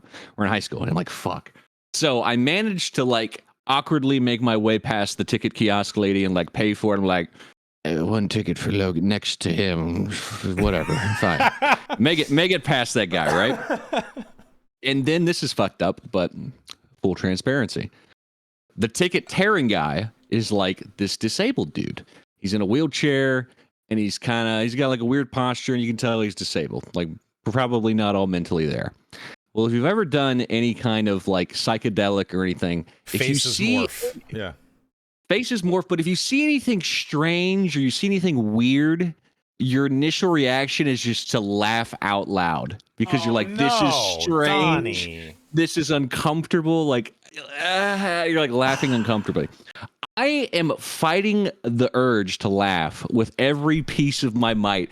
And this guy walks up, and I walk up to him, and he like tears my ticket. And he starts a fucking conversation. I don't know if I'm just a nice guy, but he starts to try to talk to me and doesn't let me go. So he's like, all right, there's your movie over there. I'm not going to make fun of his voice, but he was a little impaired, so his voice was kind of strange as well.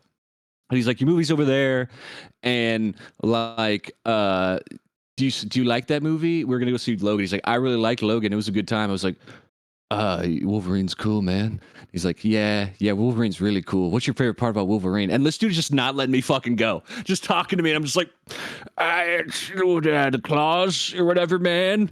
And eventually, my buddy just fucking pulled me off, and I made it away. But I was held hostage for about a minute and almost laughed out loud uncontrollably in the face of this disabled man. That's the story. You're a terrible person. Yeah. No, I'm just joking. Well, I was on drugs. I mean, it was so overwhelming. Like, if you've never done psychedelics, you won't get it. But like, if you've done psychedelics, you understand. Like, just if anything's like overwhelming, your initial reaction, like, even if it's not even like a good laugh, it's like an uncomfortable, like I might die, like.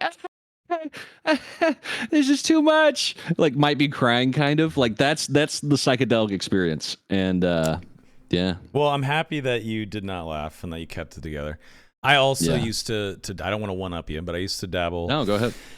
In LSD as well in high school, and I used to work. Do you guys know Six Flags adventure parks? You guys know Six Flags, right? I have heard this story. This is a great story. Well, when I was 17, I used to work at Six Flags, and I had like Ashton Kutcher stoner do, and I had like a hemp necklace and shit, and I was like that kind of guy. And me and my friend worked at Six Flags. We were dock hands, and this was in Ohio, like the old Geauga Lake Park. And there's a massive lake that separates SeaWorld and Six Flags. And there's a big ferry boat that takes people from one side of the park to the other.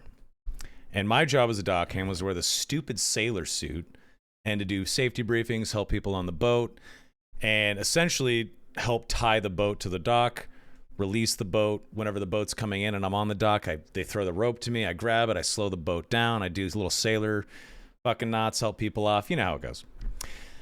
Well, about 2 months into the job, we had gotten a hold of a bunch of Fractal Plains LSD. And we decided, me and my friend Bill, that we were going to take 2 hits of acid each when we got to work. Which is really dumb. So, I think you're effing, Jay. Yep. Poor Jay. Anyway. Poor Jay. So, we decided to take the 2 hits of acid, and we have our day of being dock hands. So we take it, show up Which to work, is insane. which is by the dumb. way. We're 17. That you know? is We're just that is yeah. It is career crazy. suicide. I mean, that is just Well, about an hour in, 90 minutes in, it starts to hit. And we're like an hour into the shift. And we start to trip hard. And I see this cute little plastic toy boat bouncing on a bed of glass coming toward me. And I'm staring at it. And it's surreal. And there's like cotton candy smell and like kids laughing. And like it's a park, right? You see like giant Bugs Bunny walk by. It was a lot to take in. A lot to take in. And this little plastic fucking boat is bouncing toward me on a bed of glass. And I hear this thunderous sound. And it's the foghorn because the captain is getting very close to the dock. And I'm supposed to stop the boat. And that's my job. So it's very close. The captain's looking at me like, what the fuck are you doing? I'm staring like a moron with giant black discs in my head. And I fucking look at the boat. And one of the dockhand guys that I work with, not my friend Bill, Bill's on the other side of the other dock, about to tie the boat down with me. They throw the rope at us, and it looks like a giant white fucking anaconda is fucking coming right at me. And I fucking grab the snake, and I fucking tie the boat down, and I barely stop it in time. It crashes into the dock. Bill and I look at each other, and we telepathically communicate that we need to quit this job right now and run.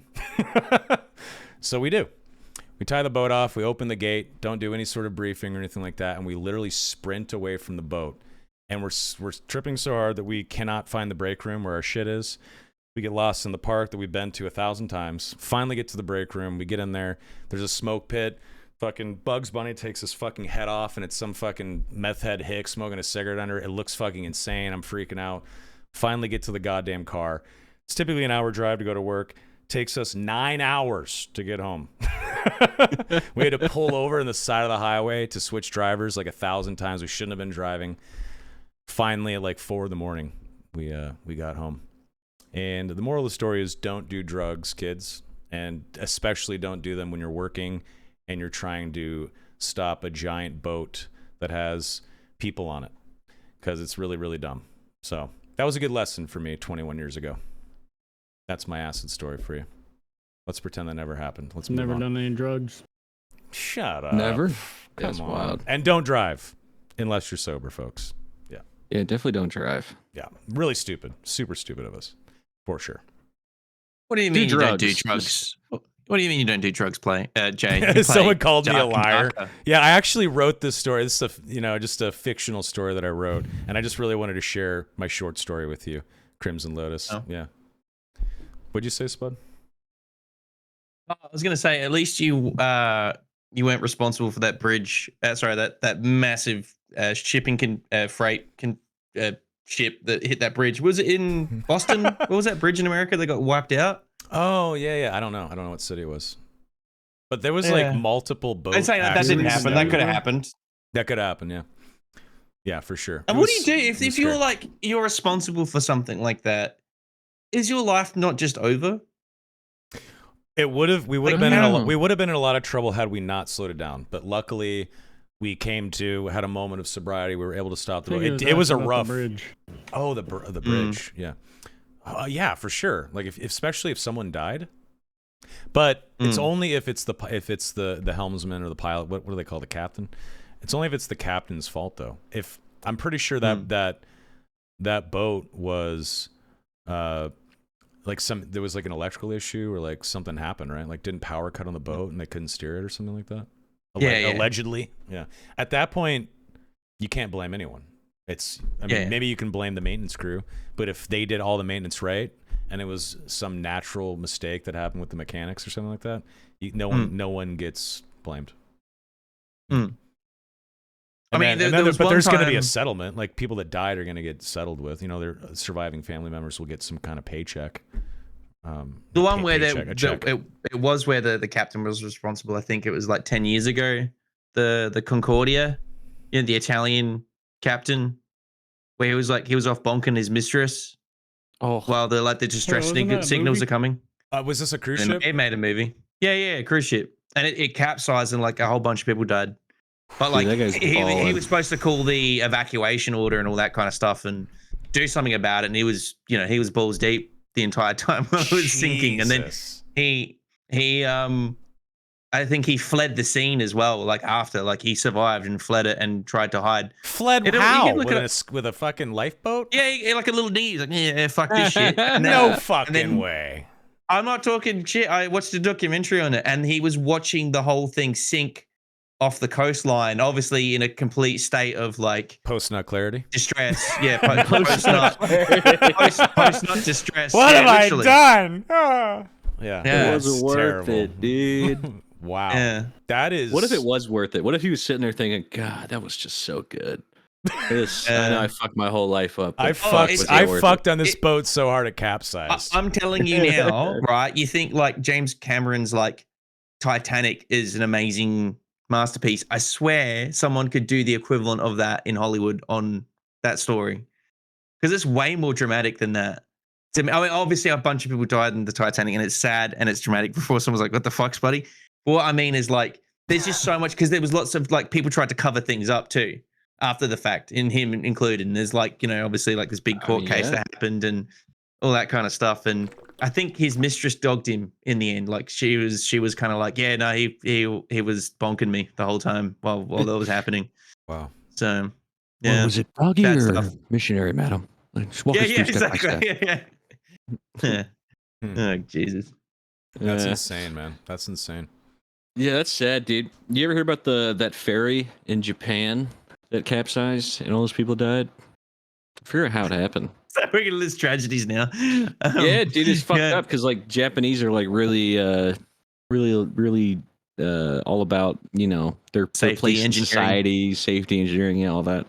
And dude, it's so fucked up. Like people that weren't even to blame, but they felt responsible. It was Korea. Yeah, it was Korea, Playboy.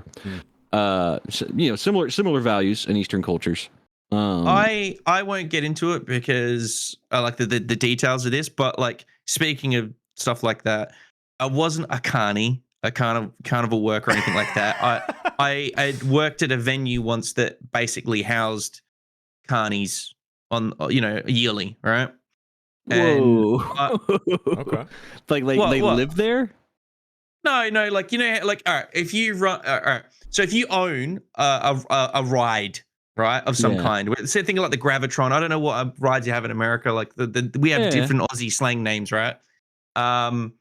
So I just think of some your bog standard seesaw ride or whatever. You own Yeah. you own it. You then pay staff to like tour it, and Yeah. you could tour Yeah. with it, or you could just manage it, right? And you Yeah. just take the yeah. All right.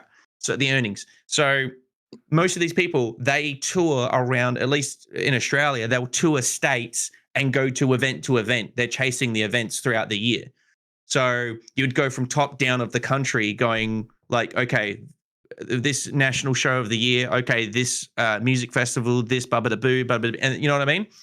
So they're constantly on the move. And I feel like the lifestyle and the money that they earn doesn't attract the most work safe, compliant people.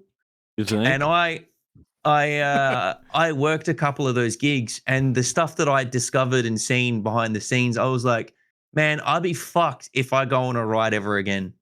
Because like, yeah, it's still like it's a 1 in a 10,000 million chance or whatever. But yeah, I don't know. Because I'd be talking out of shop. So but I just like, most of it's safe, but there's a lot of like cowboys out there. I'm just saying, there's a lot of cowboys. dude. Dude, after working at fucked me Six up. Flags and going to amusement parks, I'll never go back to one. I never want my family members to go on one or my loved ones to go on them. The people that are working on them don't give a fuck. They're getting paid minimum wage. They don't want to be there. They just want to go home. The maintenance is shoddy at best. Fuck that, dude. Who wants to die on a roller coaster? Like, who wants to Final Destination 3 it? I don't fucking think so. No, why not? Fuck. Did you guys dude, hear about that fuck kid that died on that water slide in Ohio? No, what? That's terrible. It's so fucked up. They built. I'll tell the Yeah, story. dude, it's my favorite story. Yeah, tell it They again. built like this like super slide, like, and it had it was very tall, and it had such like a sharp like decline, right? Where the raft was like going so fast that it would like jump and it would fly off the fly off the ramp, and it's like this big slide. It's like a fucking 100 feet in the air, right? So they built like this like kind of chain link fence thing on the top of it, So in the event that the tube went flying, they would bump into that, and it would slap back down onto the ride, right? So it's like not even opening day, this kid fucking dies. It's like the day whenever Jesus. they're like testing it out, and they're inviting like VIPs. They're like, hey, come check out the new water park. We got a new slide, like all that stuff, right? And so it turns out this is like some senator's son too. It's really fucked up, dude. But anyway, this kid gets on the ride, and the genius who decided this, right? You're sitting on the top of this thing, so you're like sitting, so your head is poked out.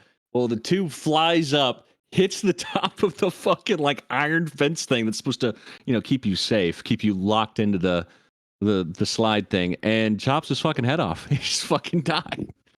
It's like a 9-year-old kid. Yeah. That's insane. Don't go to amusement parks, guys. It's fucked up. No, I went. I'm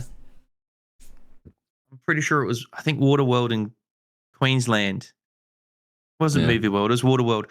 Waterworld. They had a massive tragedy about 6 or 8 years ago, and I don't holiday much, but my family had went on a family holiday about 10 years ago, something more than that, 12 years ago. Anyway, it was a couple years before the accident. I went on that ride where, I don't know if you guys heard about it. It's obviously made world news, but this poor two families, they were on like essentially this is water ride. It's like, imagine being on like a carousel, right? And you go through this whoa, the spooky, that happened, whoa, we're going down. Anyway, and it's all on water on like rubber dinghies, right?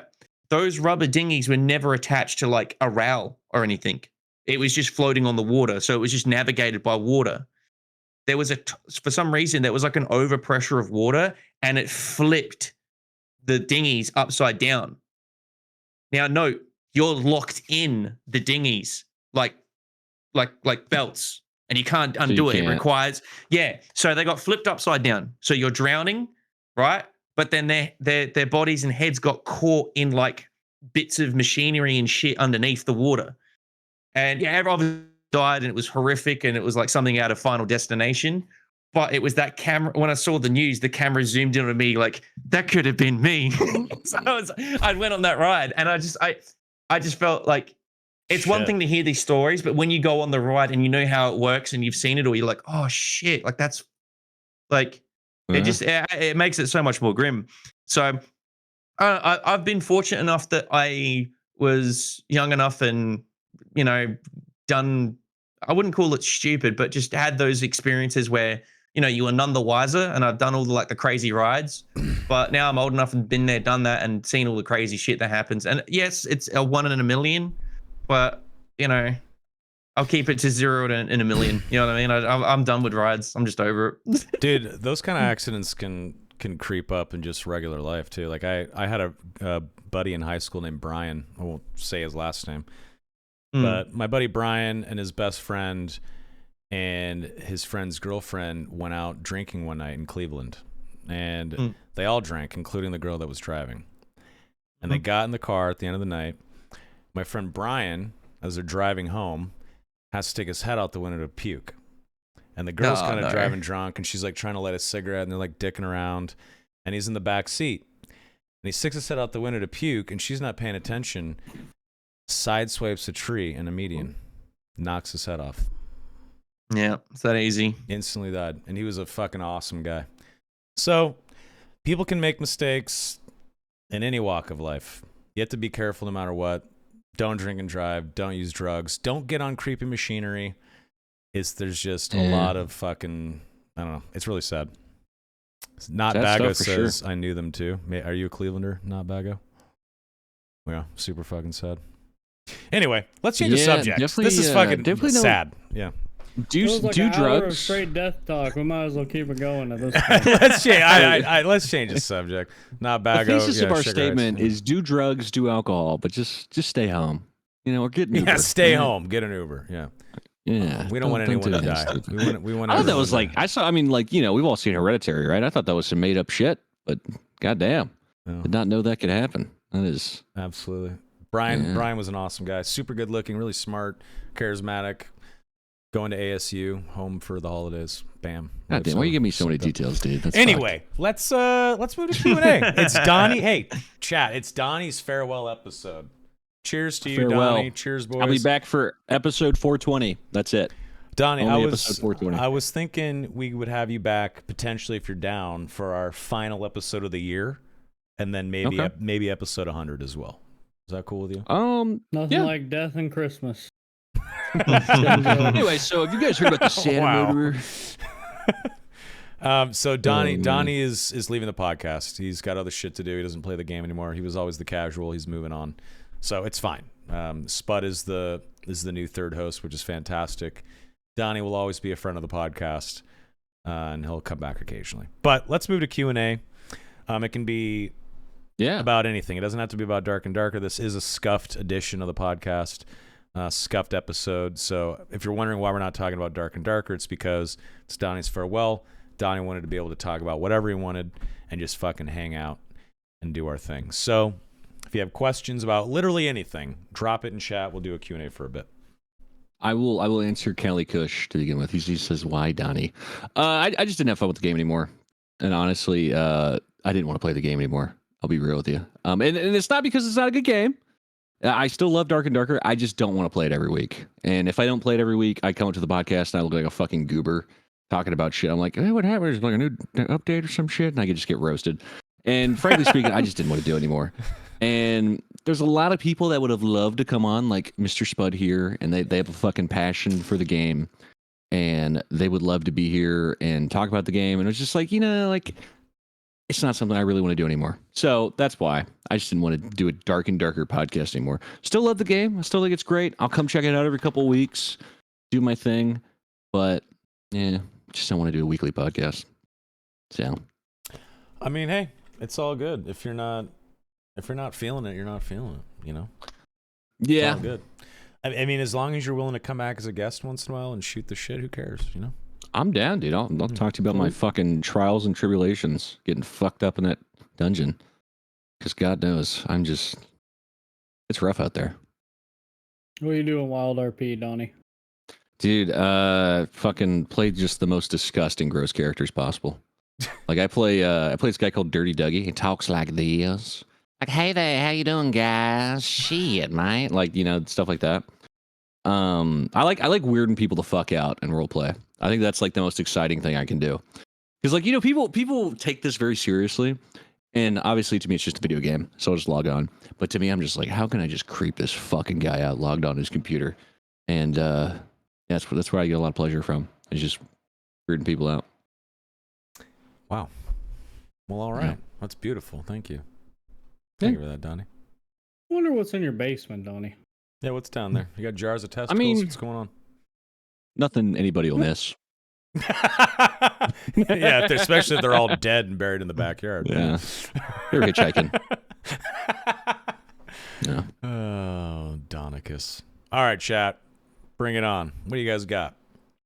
Sundown asks, pancakes or waffles? And I think we all know that waffles are way superior, right? Can we just cut the shit? Yeah, Waffles I'd are agree. superior? If I had to eat one for the rest of my life, probably waffles. Because you get the little cups, and the butter and the fucking syrup sit in the little waffle cups, little squares. It's way better.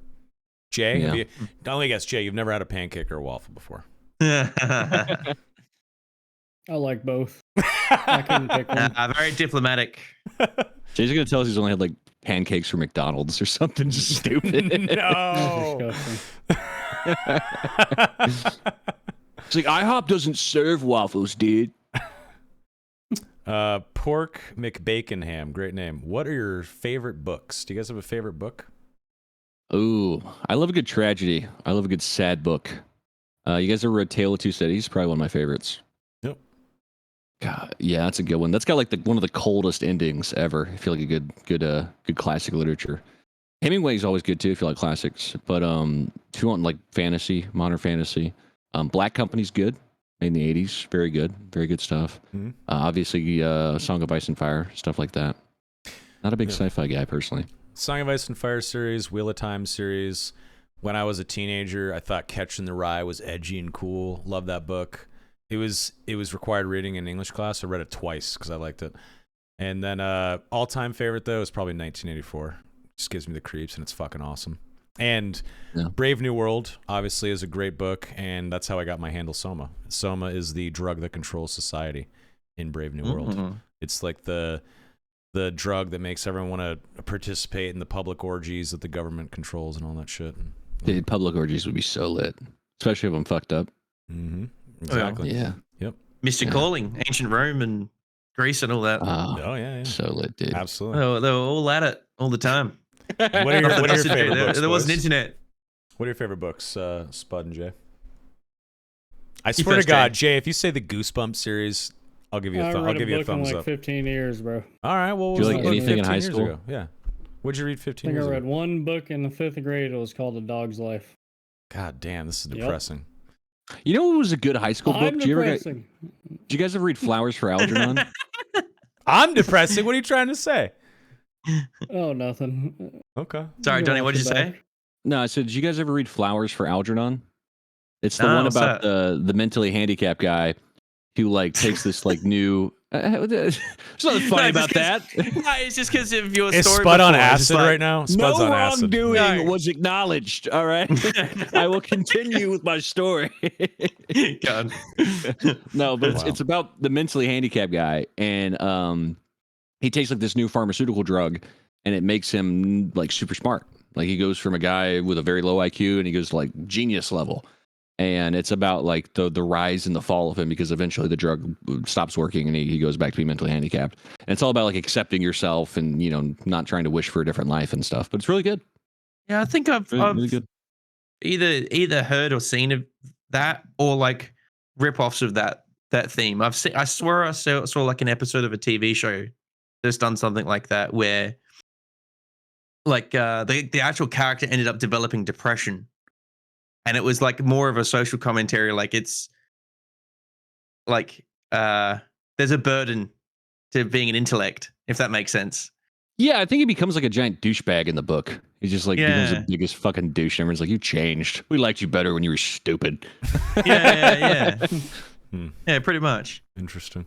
No, I don't read anything too. I don't read books. I don't know what they are, but I don't read anything too fancy. I just like read the odd book. I mostly do like nonfiction, like biographies and stuff like that. I like reading a lot of biographies, but learning people's life stories. But I read after nerding out in the movies. I reread Dune recently. That was about it. The last book I Nice. read. Yeah. I got a fucking complaint about the Dune book. All right. I love the movies and I'm cool with the changes they made. But there is a chapter in the Dune book. You remember? Okay, guys, spoilers for Dune, by the way. If you haven't seen it, like, fucking tune out for a minute. You remember when Paul and Jessica get dropped off by the Harkonnens? They like escape them and they get dropped off in the desert, right? Yeah. Movie, they just like have this cool adventure and like the worm shows up and they're like, we gotta run away from the worm, and then the fucking Fremen show up. In the book, they're trying to like show off Paul's mind powers, and there's a whole fucking chapter dedicated to like how he's gonna get his backpack out of like a sand dune because like sand fell in his backpack, and it is the most mind-numbing shit I've ever read. It's like Paul sensed into the foresight, understood if he put his hand here and moved the sand to the left, that it would fall in such a pattern where he could grab his backpack and pull it. Like, dude, who gives a fuck? Like, That's yeah, terrible. yeah. I think Whole chapter. it gets worse with the later books. I haven't read anything past Dune Messiah, but it's like I don't know. Like at some point, like what's his name? Duncan Idaho gets resurrected, Oh yeah. and it's just sort of like I don't know. Like things just start getting a bit too weird, you know. Dude, Well, God Worm Emperor. But spoilers, by the way, it's a book that's like 40 years Yeah. old. Yeah. But it gets like so far down the fucking rabbit hole that there's like this like Paul's like grandson becomes this like 1,000-year-old worm emperor, and he's like fucking just insane dictator, and it's amazing. It gets weird, but I kind of love it. I never read Mhm. the Dune books. I loved Dune Part 1 and 2 though, especially the second one. Fuck. Did you see it, Jay? Dune 1 and Of 2? course. What'd you think? Like pretty good, right? Dune 1 was kind of weird. Dune 2 is much better. Yeah, I fucking love I feel Dune like 2. you had to read the books to understand Dune 1 because I was lost. I rewatched it.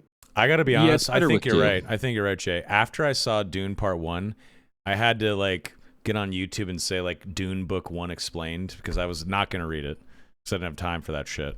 But I also was kind of confused, like you are, because I And then I learned about like the mentats and like how space travel works, and I learned about some of the lore, and I was like, holy shit, this is actually fucking cool. And then I understood part 2 going into it a lot more, and man, it was. I wonder if there was awesome. a way in the films they could have dived into the whole reason why, like some kind of explanation without it being too expository of like why it's like medieval in space.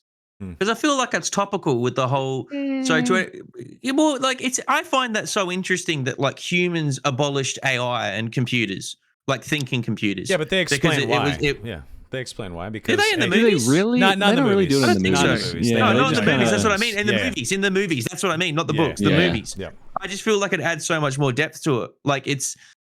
They should have explained it. Yeah. They go so balls deep into like the world building, and I feel like just a bit of that would have helped make people understand why I agree. it is basically Game of Thrones in space. Because it's just like, well, what the fuck's why are they using knives? Like the stuff with the shields. Like it's never explained in the movies. It's what I don't think that they just say in the training scene the slow blade penetrates the shield, but it's never explained that like if a laser hits a shield that it would blow up everyone in the room kind of thing. I'm pretty sure it's not explained in the movie, isn't it? I think they mentioned that very It's like very quickly briefly in the movie. It's yeah. enough. It's but no, so minute in the story that you don't even notice it as a viewer that doesn't understand. I agree with you. If there was a smart way to do it, that would have been cool because it does add some of the nuance. But I do have to shout out Gartooth in chat. He said in 2024 we watched Quinn's Ideas. That dude on YouTube What's is that? fucking What's Quinn's Ideas. Never heard of it. So he'll like talk about a lot of different sci-fi books and stories and stuff, and he's so good. Like if He you knows just his want to get shit. your and he Should I reads a check it ton out? of sci-fi. Yeah, if you did you like Three Body Problem on Netflix? I will never, ever fucking watch anything that Dave and Dan do ever again. They fucked up Game of Thrones. Fuck those pieces of shit. I'll never watch anything they do ever again. All right, there fair. I you go. respect that, but I watched it. I'm easy. Yep. But he'll talk about Three Body Problem. He talks about all kinds of different just all kinds of different sci-fi books, and it's super interesting. He does like these really good breakdowns of like the books and like their meaning and like and the tone and kind of the vibe he sets for the videos is just so good. You just get really get into it. It's great like fall asleep content if you just want something like good to listen to that's kind of relaxing. Do you guys really like good. Alt Shift X?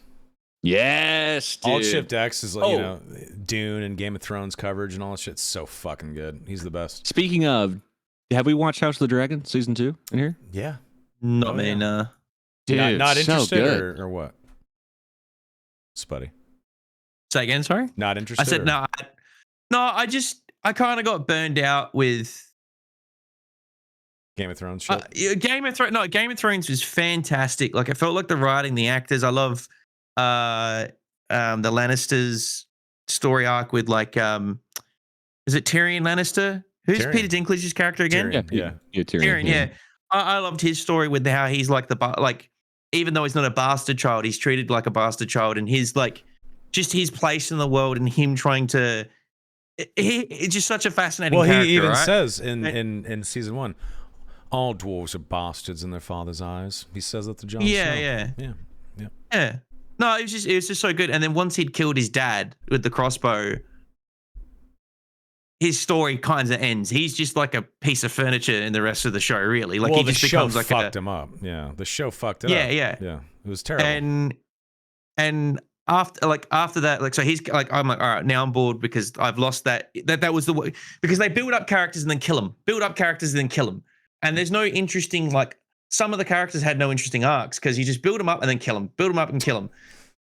He had an interesting arc, and then his arc was finished, and then it just meandered, and then there was a bunch of new characters and they kill them off, and they kept doing that, and I felt like it was cheap. I know that happens in the book, but I never read the books. Sorry. But it's just like those last 3 seasons, it just felt like it dragged on, man. They were terrible. It was bad. Yeah. The writing was atrocious, man. Yeah.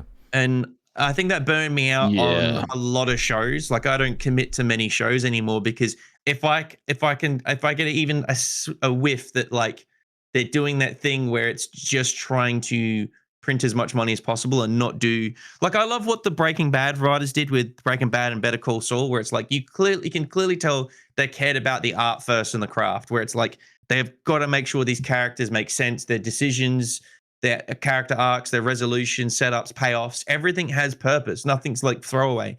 So many shows you can tell, oh, that guy's been killed off because his contract ran out. Not because, you know what I mean? Like it's shit like that. Dude, it even happened in Game of Thrones. There was one guy, like I don't know, he got done. It was a pain in the ass to work with. So they just killed his character. And then there's another one they just had. Yeah. I'll say this in defense of Dan and Dave, or Dave and Dan, however you want to say it, for Game of Thrones. Season 1 through 4 is probably the best TV I've ever seen. Yeah, for, adapting from a Thrones, season 1 source through 4. material, they're great. But when they're on their own, okay. Hang on. Okay. I'll get there. I'll get there. Okay. You do have to give them respect because they took George R.R. Martin's material and they expanded on it on ways that made it arguably better. Even George himself talked about it, like how they expanded on Robb's War, because in the books they don't really cover it at all. It's all kind of Catelyn, and it's very like blah blah blah. It just keeps going and going. That's true. And they expanded on that a lot in the characters there. And then also, I mean, there's great moments that they did on their own, like that fight at the end of season 4 between the Hound and Brienne of Tarth. It was good. Like that's not in the books, and that's a fucking amazing moment that like brings so many characters together in like this giant precipice. So you do have to respect them because they did a really good job when they had good source material to go after. They made 2 of my favorite episodes of TV ever: Hard Home and The Battle of the Bastards. Fucking amazing. Hard Home season 5. Hard Home season 5. I know. Hard Home was so fucking badass. It's one of the best episodes of TV I've ever seen. You guys remember this, chat? It's whenever Jon Snow takes some of the guys beyond the wall. They get to that little village, and the undead, overrun, and they barely escape. Fucking amazing. Fantastic. So fucking good. Yeah. Now, so yeah, they're good at adapting source say, material, as Jasada said. Yeah. George R.R. Martin is just as much to blame for the show sucking dick as much as Dan and Dave, because that dude wrote the last book in 2011. Yeah. Those dudes came onto the project understanding, okay, he's going to probably wrap this up. Like, we're going to give him like 7 years to write a fucking book. Please, bro, just write a fucking book. It's 2024. He hasn't written the fucking book. No, it's been 13 years. So George is just as much to blame with them. They got fed up and they But gave he didn't up have on the it. rights, And- though. You know who owned the rights to the Game of Thrones TV show? Yeah, but if they had a fucking Dave book to follow... Benioff owned it, not HBO. I understand that. Yeah. I understand that. But if they had a book to follow, the show would have been good for longer. Let's be honest. They wouldn't have not adapted it. I don't know. You're not completely wrong, but man, do they suck. They do suck. They do suck. Those last 2 seasons were a slap in the face after 10 years. Or They do suck. just hire a really good writer. I don't know what the fuck happened. Yeah. Well, this is what happened. Dan and Dave They gave got up. a $200 million deal to make new Star Wars movies with Disney. So they wanted to get And then the they fuck shit-canned out. them. They shit canned him because of what happened with season 7 and 8. They were like, "Oh, this is what happens whenever when you're not interested in your projects anymore. You just say fuck it and you diarrhea out a script and fucking splooge on the TV screen and hope people like it," which nobody did. So yeah, they got shit canned. And then what'd they do? They got a Netflix deal, each worth $100 million for both of them, and they didn't do anything with it until Three Body Problem because it was another book that they could adapt. And luckily that shit's finished. Except I think they're still writing some of the books, but right? I think The it's like author? spinoffs. I haven't read them. I haven't read them, to be fully transparent. But somebody asked me what I thought of Hot D season 2. I think it's great. I don't think it's like prime Game of Thrones levels of great, but I think it's probably the best thing on TV right now. They made some changes from the Fire and Blood book that it's bad. Like they did some really stupid shit. I won't get into it because it's very fresh. People are still watching it. Just came out 2 weeks ago or 3 weeks ago, the finale. And also like some of like the Daemon flashback stuff you see in the show, I'm not going to say anything about it, was cheesy. Like they made some weird decisions that don't make any sense, but it's whatever. Now here's a good question that maybe even Jay could answer. What is your favorite classic game?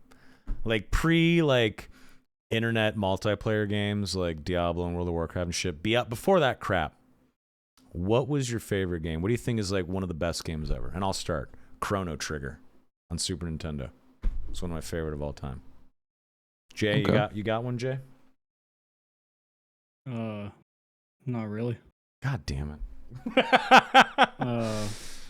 Yeah, I don't He was grown in a lab to just be a content creator for Dark and Darker and only play Dark and Darker. He knows nothing else. He's pretty good at Jack Rainbow and Six. Dexter, Ratchet, and Clank were pretty good. Oh, Ratchet and Clank's good time. Jack and Solid, Dexter, yeah. underrated as I well. like Sly Solid. Cooper. Yeah, fuck yeah. Oh, Sly yeah, Cooper's Sly cool. There you Cooper's go. That's been around That's forever. great. Yeah. Yeah, Sly Cooper's cool. Did you guys ever play the old Hitman Blood Money on PS2? Never. I played Codename 47, the old Hitman. Okay, all right. That's how old I am. That's probably one of my favorite like game of all time is Hitman Blood Money. It's so That was good. the third one. That was I think that's when it's just before they went a bit too sort of like just fucking fun. You know what I mean? Yeah, yeah. That one spoke to me on a strange level. It's so good. Nice. That soundtrack is awesome. The Apocalypse track. Duke Nukem on PC. You go to the strip club and you just get you keep mashing the space bar, and the stripper Are you fucking old, dude? opens her bikini top or her bra, and it's like flame nipples. Remember that shit? When you're like 8 years old, just your hand is tired from punching the space bar so much. Remember that? And they were traps the whole time. There were aliens inside of them. Yeah. I think you're right, actually. Yeah, if I recall, I forgot about the part that happens next. Yeah. Yeah. Why is there a giant butt emote in your fucking chat, Jay? Dear Lord, what is this? Oh What? my god. There's like titties and butts now in these emotes. What the Oh fuck? my god. What the What fuck, the Jay? fuck? What do you have activated in Oh your my channel? god! Jay This Twitch Griffia. knows. What do you want from me? Jay You horny Griffia. What boys. is this? Wow, bro. I don't have it open. Does he have like one of those extensions like BTV or whatever they're called? Yeah, yes, Oh, yeah. Yeah. That's a fucking. That's a full diaper, dude. Goddamn. Good Wow. loud. All right, Chad, drop us a couple of questions. We've been going for 2 All hours. right. We'll do a couple more. Yeah. What you guys got? Bring it the fuck on. Oh, someone asked Jart Farkle, who invented the shoey, Australia or New Zealand? Spud. I don't know because I'm not a degenerate. You know what I mean? You're not a bogan. You're not a bogan. I don't drink toe jam and choke on Come toenail on. clippings. If we meet up, can we do a shoey? I did a fresh shoey once. It was disgusting. I did a shoey in Amsterdam with a bunch of Aussies and Brits, and I regretted it. And I was like, what the fuck am I doing? You're just going to get sick doing that shit. It's fucking terrible. Yeah. It's fucking vile. Yeah. And then one of the fucking British kids jumped into a canal in Amsterdam. Had to get fished out. Like, he was covered in muck and shit. Oh, Probably got sick. Who knows? I'll drink a shot of whiskey out of Anya Taylor Anya Taylor Jews? Joy's. Whoa, what do you have against the Jews, dude? Anya Taylor Joy's high heel shoe is what I was gonna say. Okay. Yeah. Fancy. That's all right. Yeah. The Is that your thread's already celeb coming crush? out. Is that your celeb crush? Not really. I can't even think I can't even think of many relevant like celebrities to reference these days. Because if I said Jessica Biel, Jay would be like, "What's a Biel?" Like what? Like Oh, you know what I You mean? know Like, Jessica Biel, right? Who Yeah. the fuck is that? Is that Because how You know what the problem is nowadays? Here's the issue with that: is there's so much accessibility to so many hot girls. You know what I mean? You just have so many options. You can tune into Instagram and just see the baddest woman you've ever seen in your life, and you'd be like, "All right, anyways, I'm gonna go to work today. I go home alone." So, like, there's just so many different girls out there that, like, nowadays, if you say anyone, they're like, "Who's that?" Because I've seen like 10 other ones like on my phone today. I know what you're saying, but I have finally hit that age where I'm starting to like there is that new generation, the Zoomers, right? And I don't know what the fuck like their celebrities are because they're like, I just don't know. I don't watch the shit that they watch, so it's kind of like there'll be people that are like watching this podcast on YouTube or Jay's stream where they're probably like 20 years old. I'm in my early 30s, and they're like, "You don't know Zoopla, a boobla boobla bar?" And I'm like, what is that? It's like it was an acronym or something. No, that's their actual name. They changed their birth name to Zoopla Boobla Doobla Dibba. And I just don't know. I'm starting to feel old. It only hit me this last year where it's like some people can talk to me that are definitely like 10 years younger than me, and I don't understand what they're saying. It gets way worse. You know? Yeah. I'm pushing 40 now, and hearing like bruh and no cap on God and shit like that. But it's like if they have to shorten everything, like soon we're just gonna say "buh," because before it was like "bro." It's just gonna get dumber and dumber, dude. Now it's like Bruh. Blah, Yeah. blah. Yeah, I And don't it's know. like, back in my day, like the cooler was saying like da bomb or something like, which is cringe. Don't get me wrong, but on God, no cap. It's like, dude, come on. Hey, at this point, I'm a boomer junior. What's wrong so with that? what? The What's wrong Zoomer with speak? saying on God, bro? What does it On mean? What does God, it mean, dude. Jay? Tell me what it It means means. on God. It made you like serious. You're swearing to God. Is that what it You're means? putting it on jaw. Yeah, essentially. Swear to God. On Jah? Is that what you just said? Like Jah Rastafari? The God I of don't know who that Rastafarians? is. Jah Who the fuck is that? Rastafari. The God of Rastafarians? Jah at the top of Mount I Zion? thought that was Dude, Bob Marley. fucking. You How don't know you this boot up shit? your AOL, you fucking old man? What are you talking about, dude? All right. Dude, you know what? When I first got the internet, I was 13. Yeah, I know. AOL 3.0. That's when I first got on my Dell family computer. And let me tell you, dude. man, like How much yakking and jacking did you do on that thing? I got an awesome. Sorry to interrupt, but I've got an awesome test for you guys, right? Because we'll do an age test. Yeah. I do it on Dony, right? Okay. But Donny's sort of like he's halfway. Like no, like it's up to Donny or Jay who just like does it, right? Because you're basically the same age, right? Yeah. Yeah. Okay. So I'm gonna test it on Soma first, right? Because I remember this had been sent to me once, and I started bleeding out the ear, and then I had to like, because I understand there's always different generations and different language, but this is something, man. So you got to translate this, Soma. On God, you are capping right now for real. A hater gets caught lacking in the crib, and you think that's my vibe? Dead ass. I am the one that's bussing. I don't know what bussin' means. I feel like I get the rest, but what the fuck is bussin'? What's that? Well, bussin's like doing good. Like that shit's bussin'. Like that's really good. But You know? but who takes the bus? Why would you do Well, that? No No one wants. No one so wants. much. Everyone No, wants to that take an shit's- Uber, get their own car. Why would you want the bus? If you're bussing, that feels like it. Like, it kind of feels bad. Some of that shit's bussin' though. Why don't you get about that? See, I think bussing and like, okay, are they trying to say bussy? I know what bussy means. I mean, everyone. I'm bussing. I'm bussying. Like, is it? Do those words go together? I don't think so. I don't think they're related. They might. They might. I'm not a feel- scientist, but Chat, do those go together? I'm bussing to the bussy. the new one is crash out. I'm crossing I'm gonna town. crash out. I am crossing town in public transportation to get the bussy. Is that what it means? I'm bussing. Well, that bussy might be bussin', if that's what you're trying to say, but So dumb. Like- Fucking shoot me. Bussing's like traveling. That's what I Is it thought. like traveling? Yeah, that's what I Yeah. think. Is that what it is? Is bussin' traveling? I'm legitimately asking. I don't know what it means. Because that ass I'm pretty moves. sure you're lying. no, bussin' I is am- like that shit's no good. way. Like I that's, am not that's lying. a translation. I don't know what the fuck bussin' is. Is it actually I am transporting myself somewhere? No. Bussin' is like, oh, dude, this shit's bussin'. Translation, like, this shit is good. Like, this shit is fire, as the kids say. This shit is nice. I understood Riz because it's like a shortened version of charisma, right? Yeah. So I- that made sense I to feel me. like But bussin', Riz like, is I've like, never connected those two. I like Riz. Riz is silly. Riz makes me laugh. I feel like Riz is okay. It's like the one where I'm like, all right, because it's charisma, Riz. Like I got the Riz. Like it's like a cool kid thing to say about charisma. I get that one. Bussin', come on, fuck off. He's not bussin', bro. get out. I'm not bussin'. I'm not You know, bussin' anywhere. skibbity toilet, my dude. I'd rather Uber. I don't know. All right, let's get a let's get another question. What do you guys got? What you got, guys?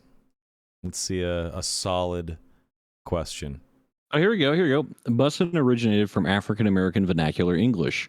It comes from the word busting, as in belt busting good food or bursting with flavor.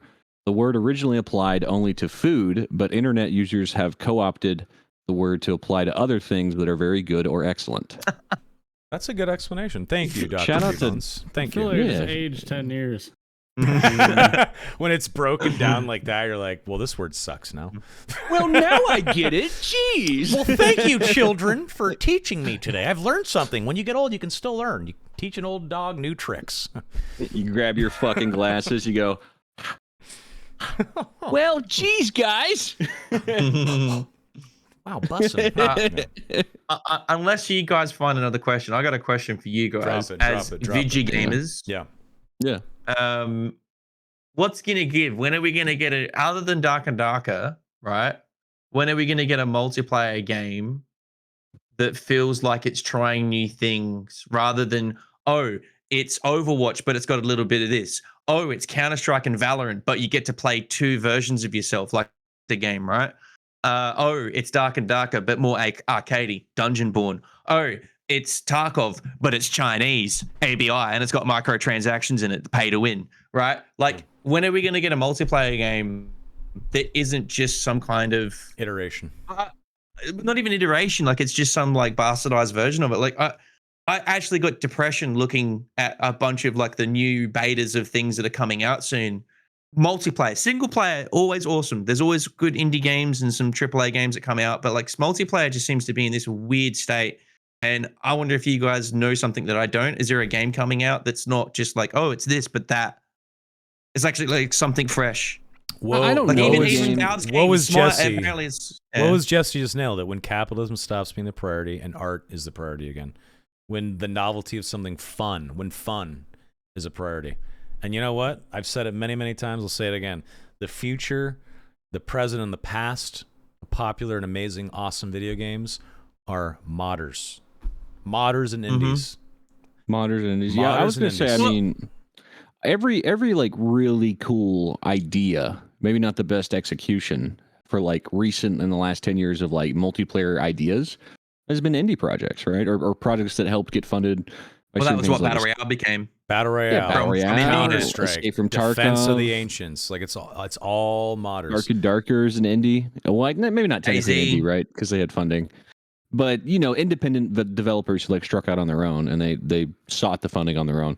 So I just think it's going to be somebody out there who's just going to take a brave, fucking bold choice, and hopefully it fucking works. Well, my answer is, unfortunately, I think the medium that we're working with, staring at a flat monitor, that medium in itself is limited now. I think, unfortunately, to really see true ingenuity and something that stands out and really blows people away, it's probably going to be some AR, VR shit. But I don't even think VR and AR is ready yet. I think it's kind of crappy right now. Even like the really, really advanced headsets that are out right now, it's still not ready. It's still not there. It's not Ready Player One yet. Not even close, in my opinion. Yeah. That's why I don't own a VR headset. I want it to be good. I can't wait for it to be badass, but I don't think it's there yet. But I think once it's there, and some like really passionate indie devs hit the scene in AR and VR in, I don't know, 7 iterations from now, 15 years from now, who knows what the timeline is. That is when we're going to go as gamers. Holy fucking shit. This is a brave new world of games. I don't think we're going to be there for a while. And I think, I think, on God, brother, I'm straight bussing. And I'm going to tell you right now. I'm going to tell you right now, it's going to be a while. I think there's going to be some fun shit that comes out, for sure. I think mouse and keyboard games and console games are going to be around for decades, for sure. But true novelty, true ingenuity that's going to change the game, truly, is a new medium. That's what I think. I don't know. You reckon? I mean, I just think there's That's just plenty my of opinion. ideas out there. There's ideas in different mechanics and games that could, like, there's so many things from the 90s that are just not in vogue, right? But they're just a world apart from what's the thing now. I don't see why that, like how like arena FPS has pretty much died off, right? And stuff like that. Like they're completely different to how games play now. Like a lot of the popular multiplayer, point and click, and holding angles. So like, I'm just curious what that next game would be. I'm not talking about, like, I know you were saying like, you think the innovation will come from a new medium Yes. that isn't restricted to what we've had the last couple decades, but I don't know. I don't even crave a new medium. I just crave just some ingenuity with some of the games. So, yeah, like same, it's like same. Like here's an example. Battlefield. I'm not right? saying I crave Like, a new medium or I would have a VR headset. Yeah. I don't think if anyone noticed, but my background's actually Wake Island from Battlefield 2. I love the original Battlefields, right? Massive nerd of them.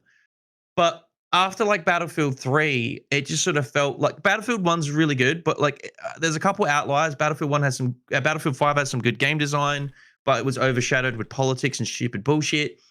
Um, Most of the Battlefields lately have just sort of, I don't know, it's just like phoning it in.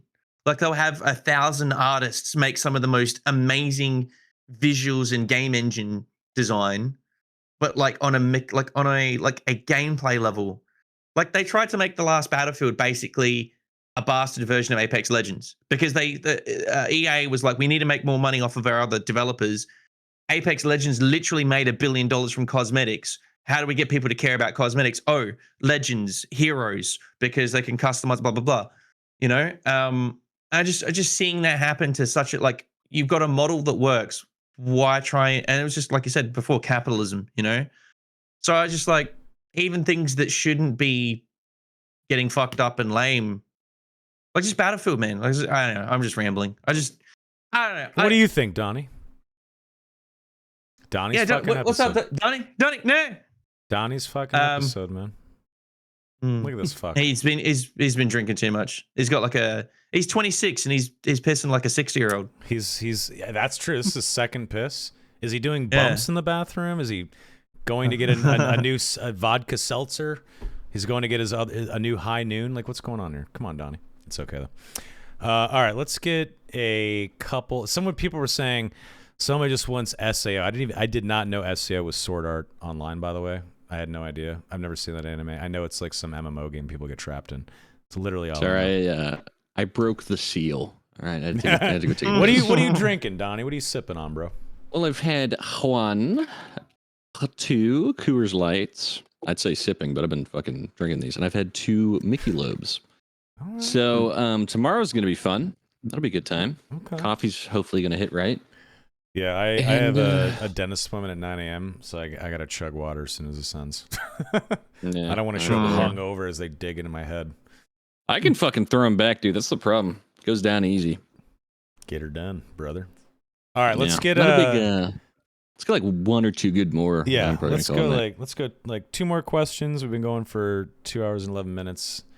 I'm hungry. I haven't eaten dinner. I don't know about you boys, but let's do a couple more. Let's not talk movies. We're gonna talk movies and TV and books and games. What else we got? Let's get a question that's Donnie focused, for fuck's sake, right? Yeah, dude. Ask about me. What do you want to know, chat? Let's see. It It can be Dark and Darker related or not. Not that Dude, fuck Donnie Dark will and be Darker. able While you find one, a real quick short one. Seeing how Dark and Darker you grew out of it, what are you growing into now? Like, what's your next game? Corporate America. No, I don't know. I'm excited for Space Marine 2. That should be fun. Warhammer. Oh yeah, that looks fun. Yeah. I'm kind of a casual nowadays, guys. I'm excited for the new CK3 expansion. They got the Byzantine Empire coming in. Gonna build my nation. You know, return the Holy Roman Empire. Civilization 7? Civilization 7, yeah. I'm not a big turn-based guy. I don't know. I'm literally gonna take a day off work for Civ 7 because I'm a one more turn kind of guy. Like I'll sit there for 18 hours. Yeah. I can't wait. I like real time with pause, if I'm gonna be honest. Like my strategy games, that's my fucking bread and butter, dude. That shit is so fun. I love like the simulation What about kind of factor of it. Stormgate? Have you heard of that? Stormgate? No, I haven't. What is Stormgate? Rough. It's basically like is it shit in the bed already? It's basically half, StarCraft. it's kind of half like another good, one. half terrible. First of all, it looks like shit, and there's a lot of issues. It's buggy as fuck, but it's a bunch of like ex-StarCraft devs. So the framework is there, but they have a colossal amount of work to do. Yeah, a lot of work to do. Yeah, this looks fun. I kind of like my strategy games like this to be history based. Like Age of Empires 4 was fucking an awesome release. Yeah, I got a great time. Okay. But yeah, StarCraft doesn't really tickle my pickle. But Jay, you like the Civilization games? Not really. I don't really know what you do in those. You like building an empire. Like 20 hours though. Yeah, you like starting like the year 4000 BC or some shit. Yeah, you're like a settler. Yeah. I finally get like a guy on a horse with a sword, and then the game ends. It's like, all right. Why is there the nukes? Oh, you're still on horseback when people have nukes? God damn, No, dog. I see the wild. tech tree and then the game ends. It's like I don't get it. Oh well, the trick is to play like the longer form matches where you actually have to like get like a science victory, like you have to land a lander on Mars or something like that. So you actually have to go the Yeah. distance, or like full domination with a nuclear arsenal, shit like that. It's fun as fuck. It usually You know what's ends when like super- my city's converted to Christianity or something. It's Yeah, like, I don't religious even get it. religious No victories. Yeah, you can do that shit. Did you guys keep up with Kerbal? Kerbal Space Program. What is the fucking name of that thing? Kerbal. Sorry, I love the first one. The second one was kind of a disappointment. I never picked it up. I hope it got better. That one was really fun. Like making your own space program and shooting shit into the fucking sky. It took an That was awesome. engineering brain. Like I'm not. That's not me. Like I wanted to like it, but it was just over my head. I'm not. I was too dumb for it. To be honest. Yeah. Scrap their personnel. Yeah. All right, it. one last actual question, and make it good, Chad. Let's get one good final question. This is Donnie's farewell, for fuck's sake. Okay. Farewell. What do we Way got? back soon. Ish. What do we got? Donnie, where do you see yourself in 10 years? Legitimately.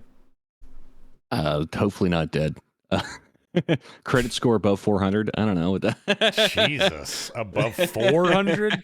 God damn. Okay. I got no idea, dude. Yeah, I don't know.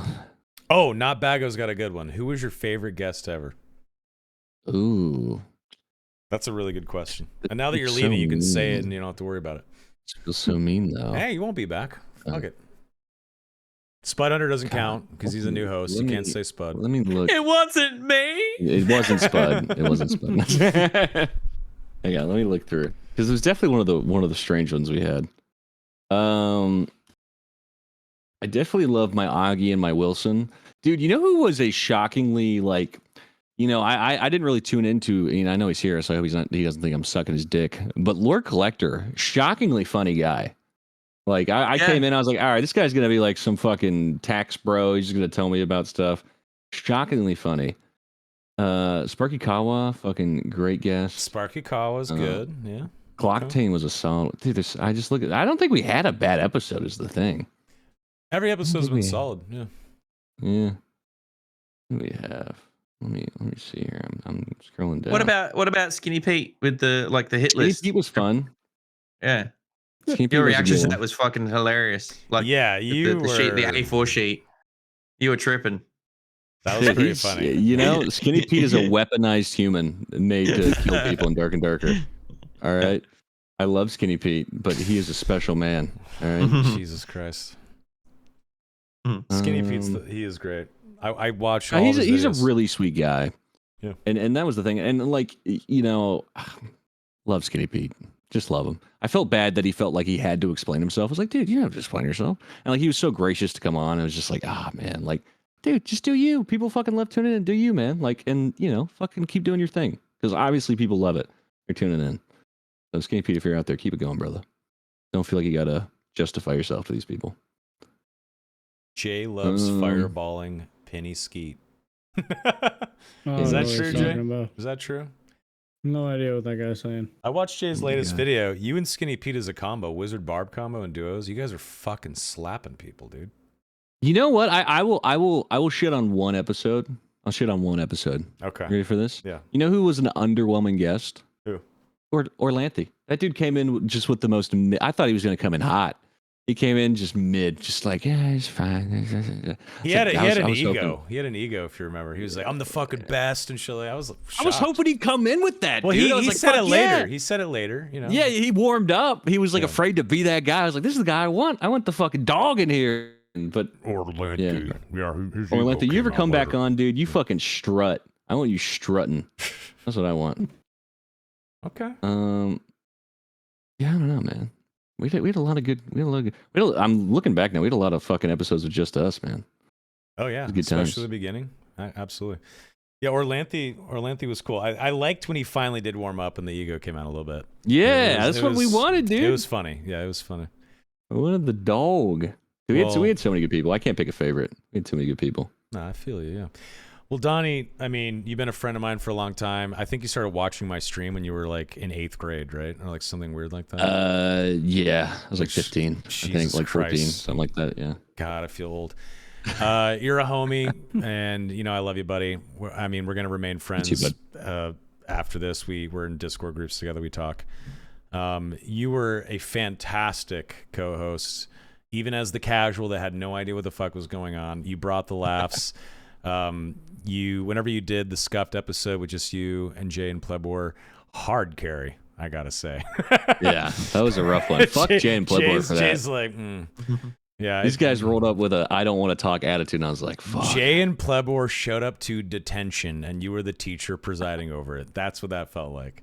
It was hilarious. It was still fun, though. I watched that episode, and I... Thanks, guys. You can only thank yourself, Griffia. I mean, it was a legendary episode, though, for sure.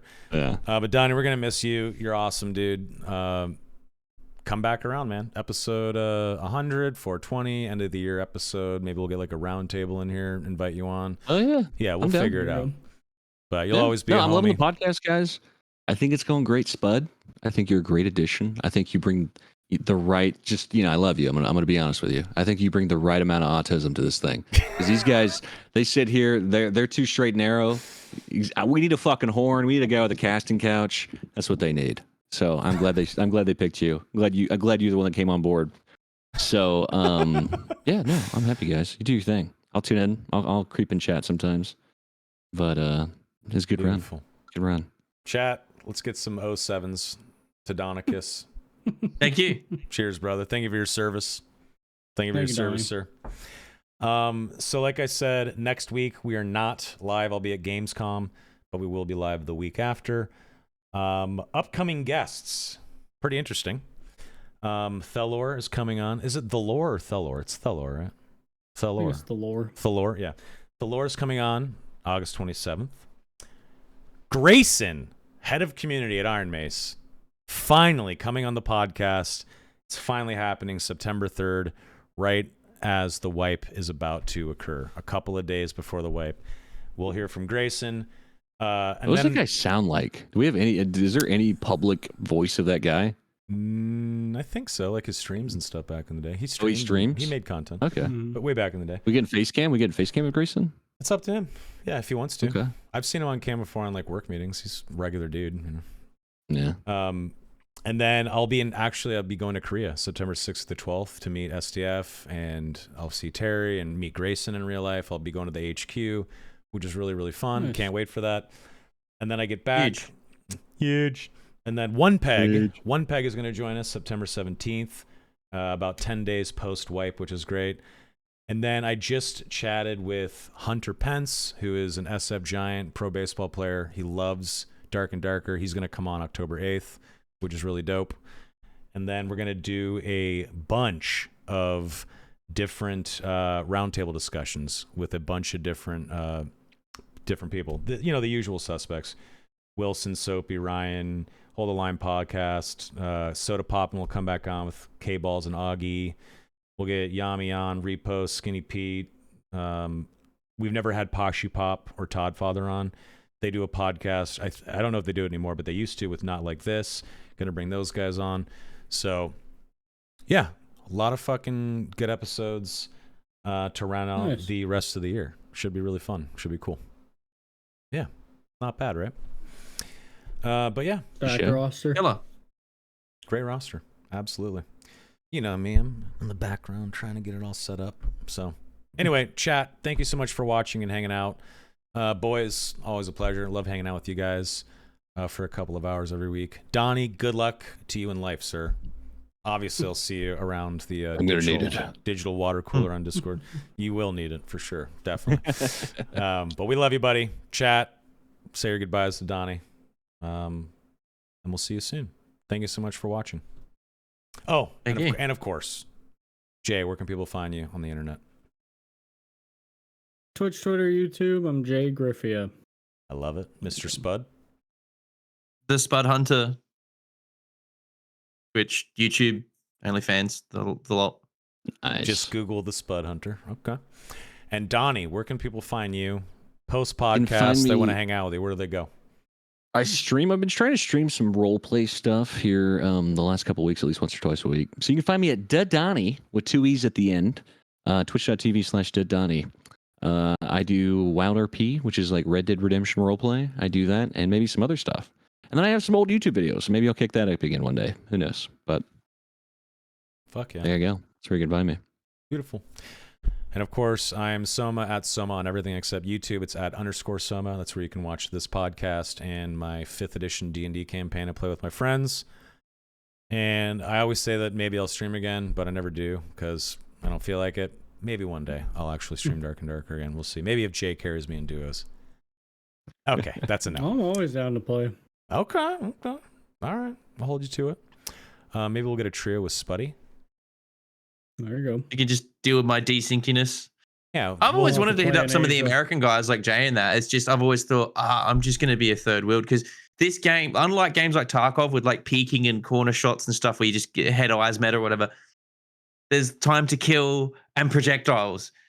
You play this game on 250 ping, holy crap! It's like I don't know, man. It's a wild experience. It's Fair enough. That's why you got to play Barb Yeah. whenever you're on a server that's far. No projectiles, no spells. You have to W key with that desync.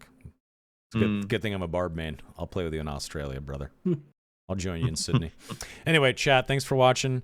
This has been the Scuffed edition for episode 69, Donnie's Farewell. We will see you in a couple of weeks for episode 70.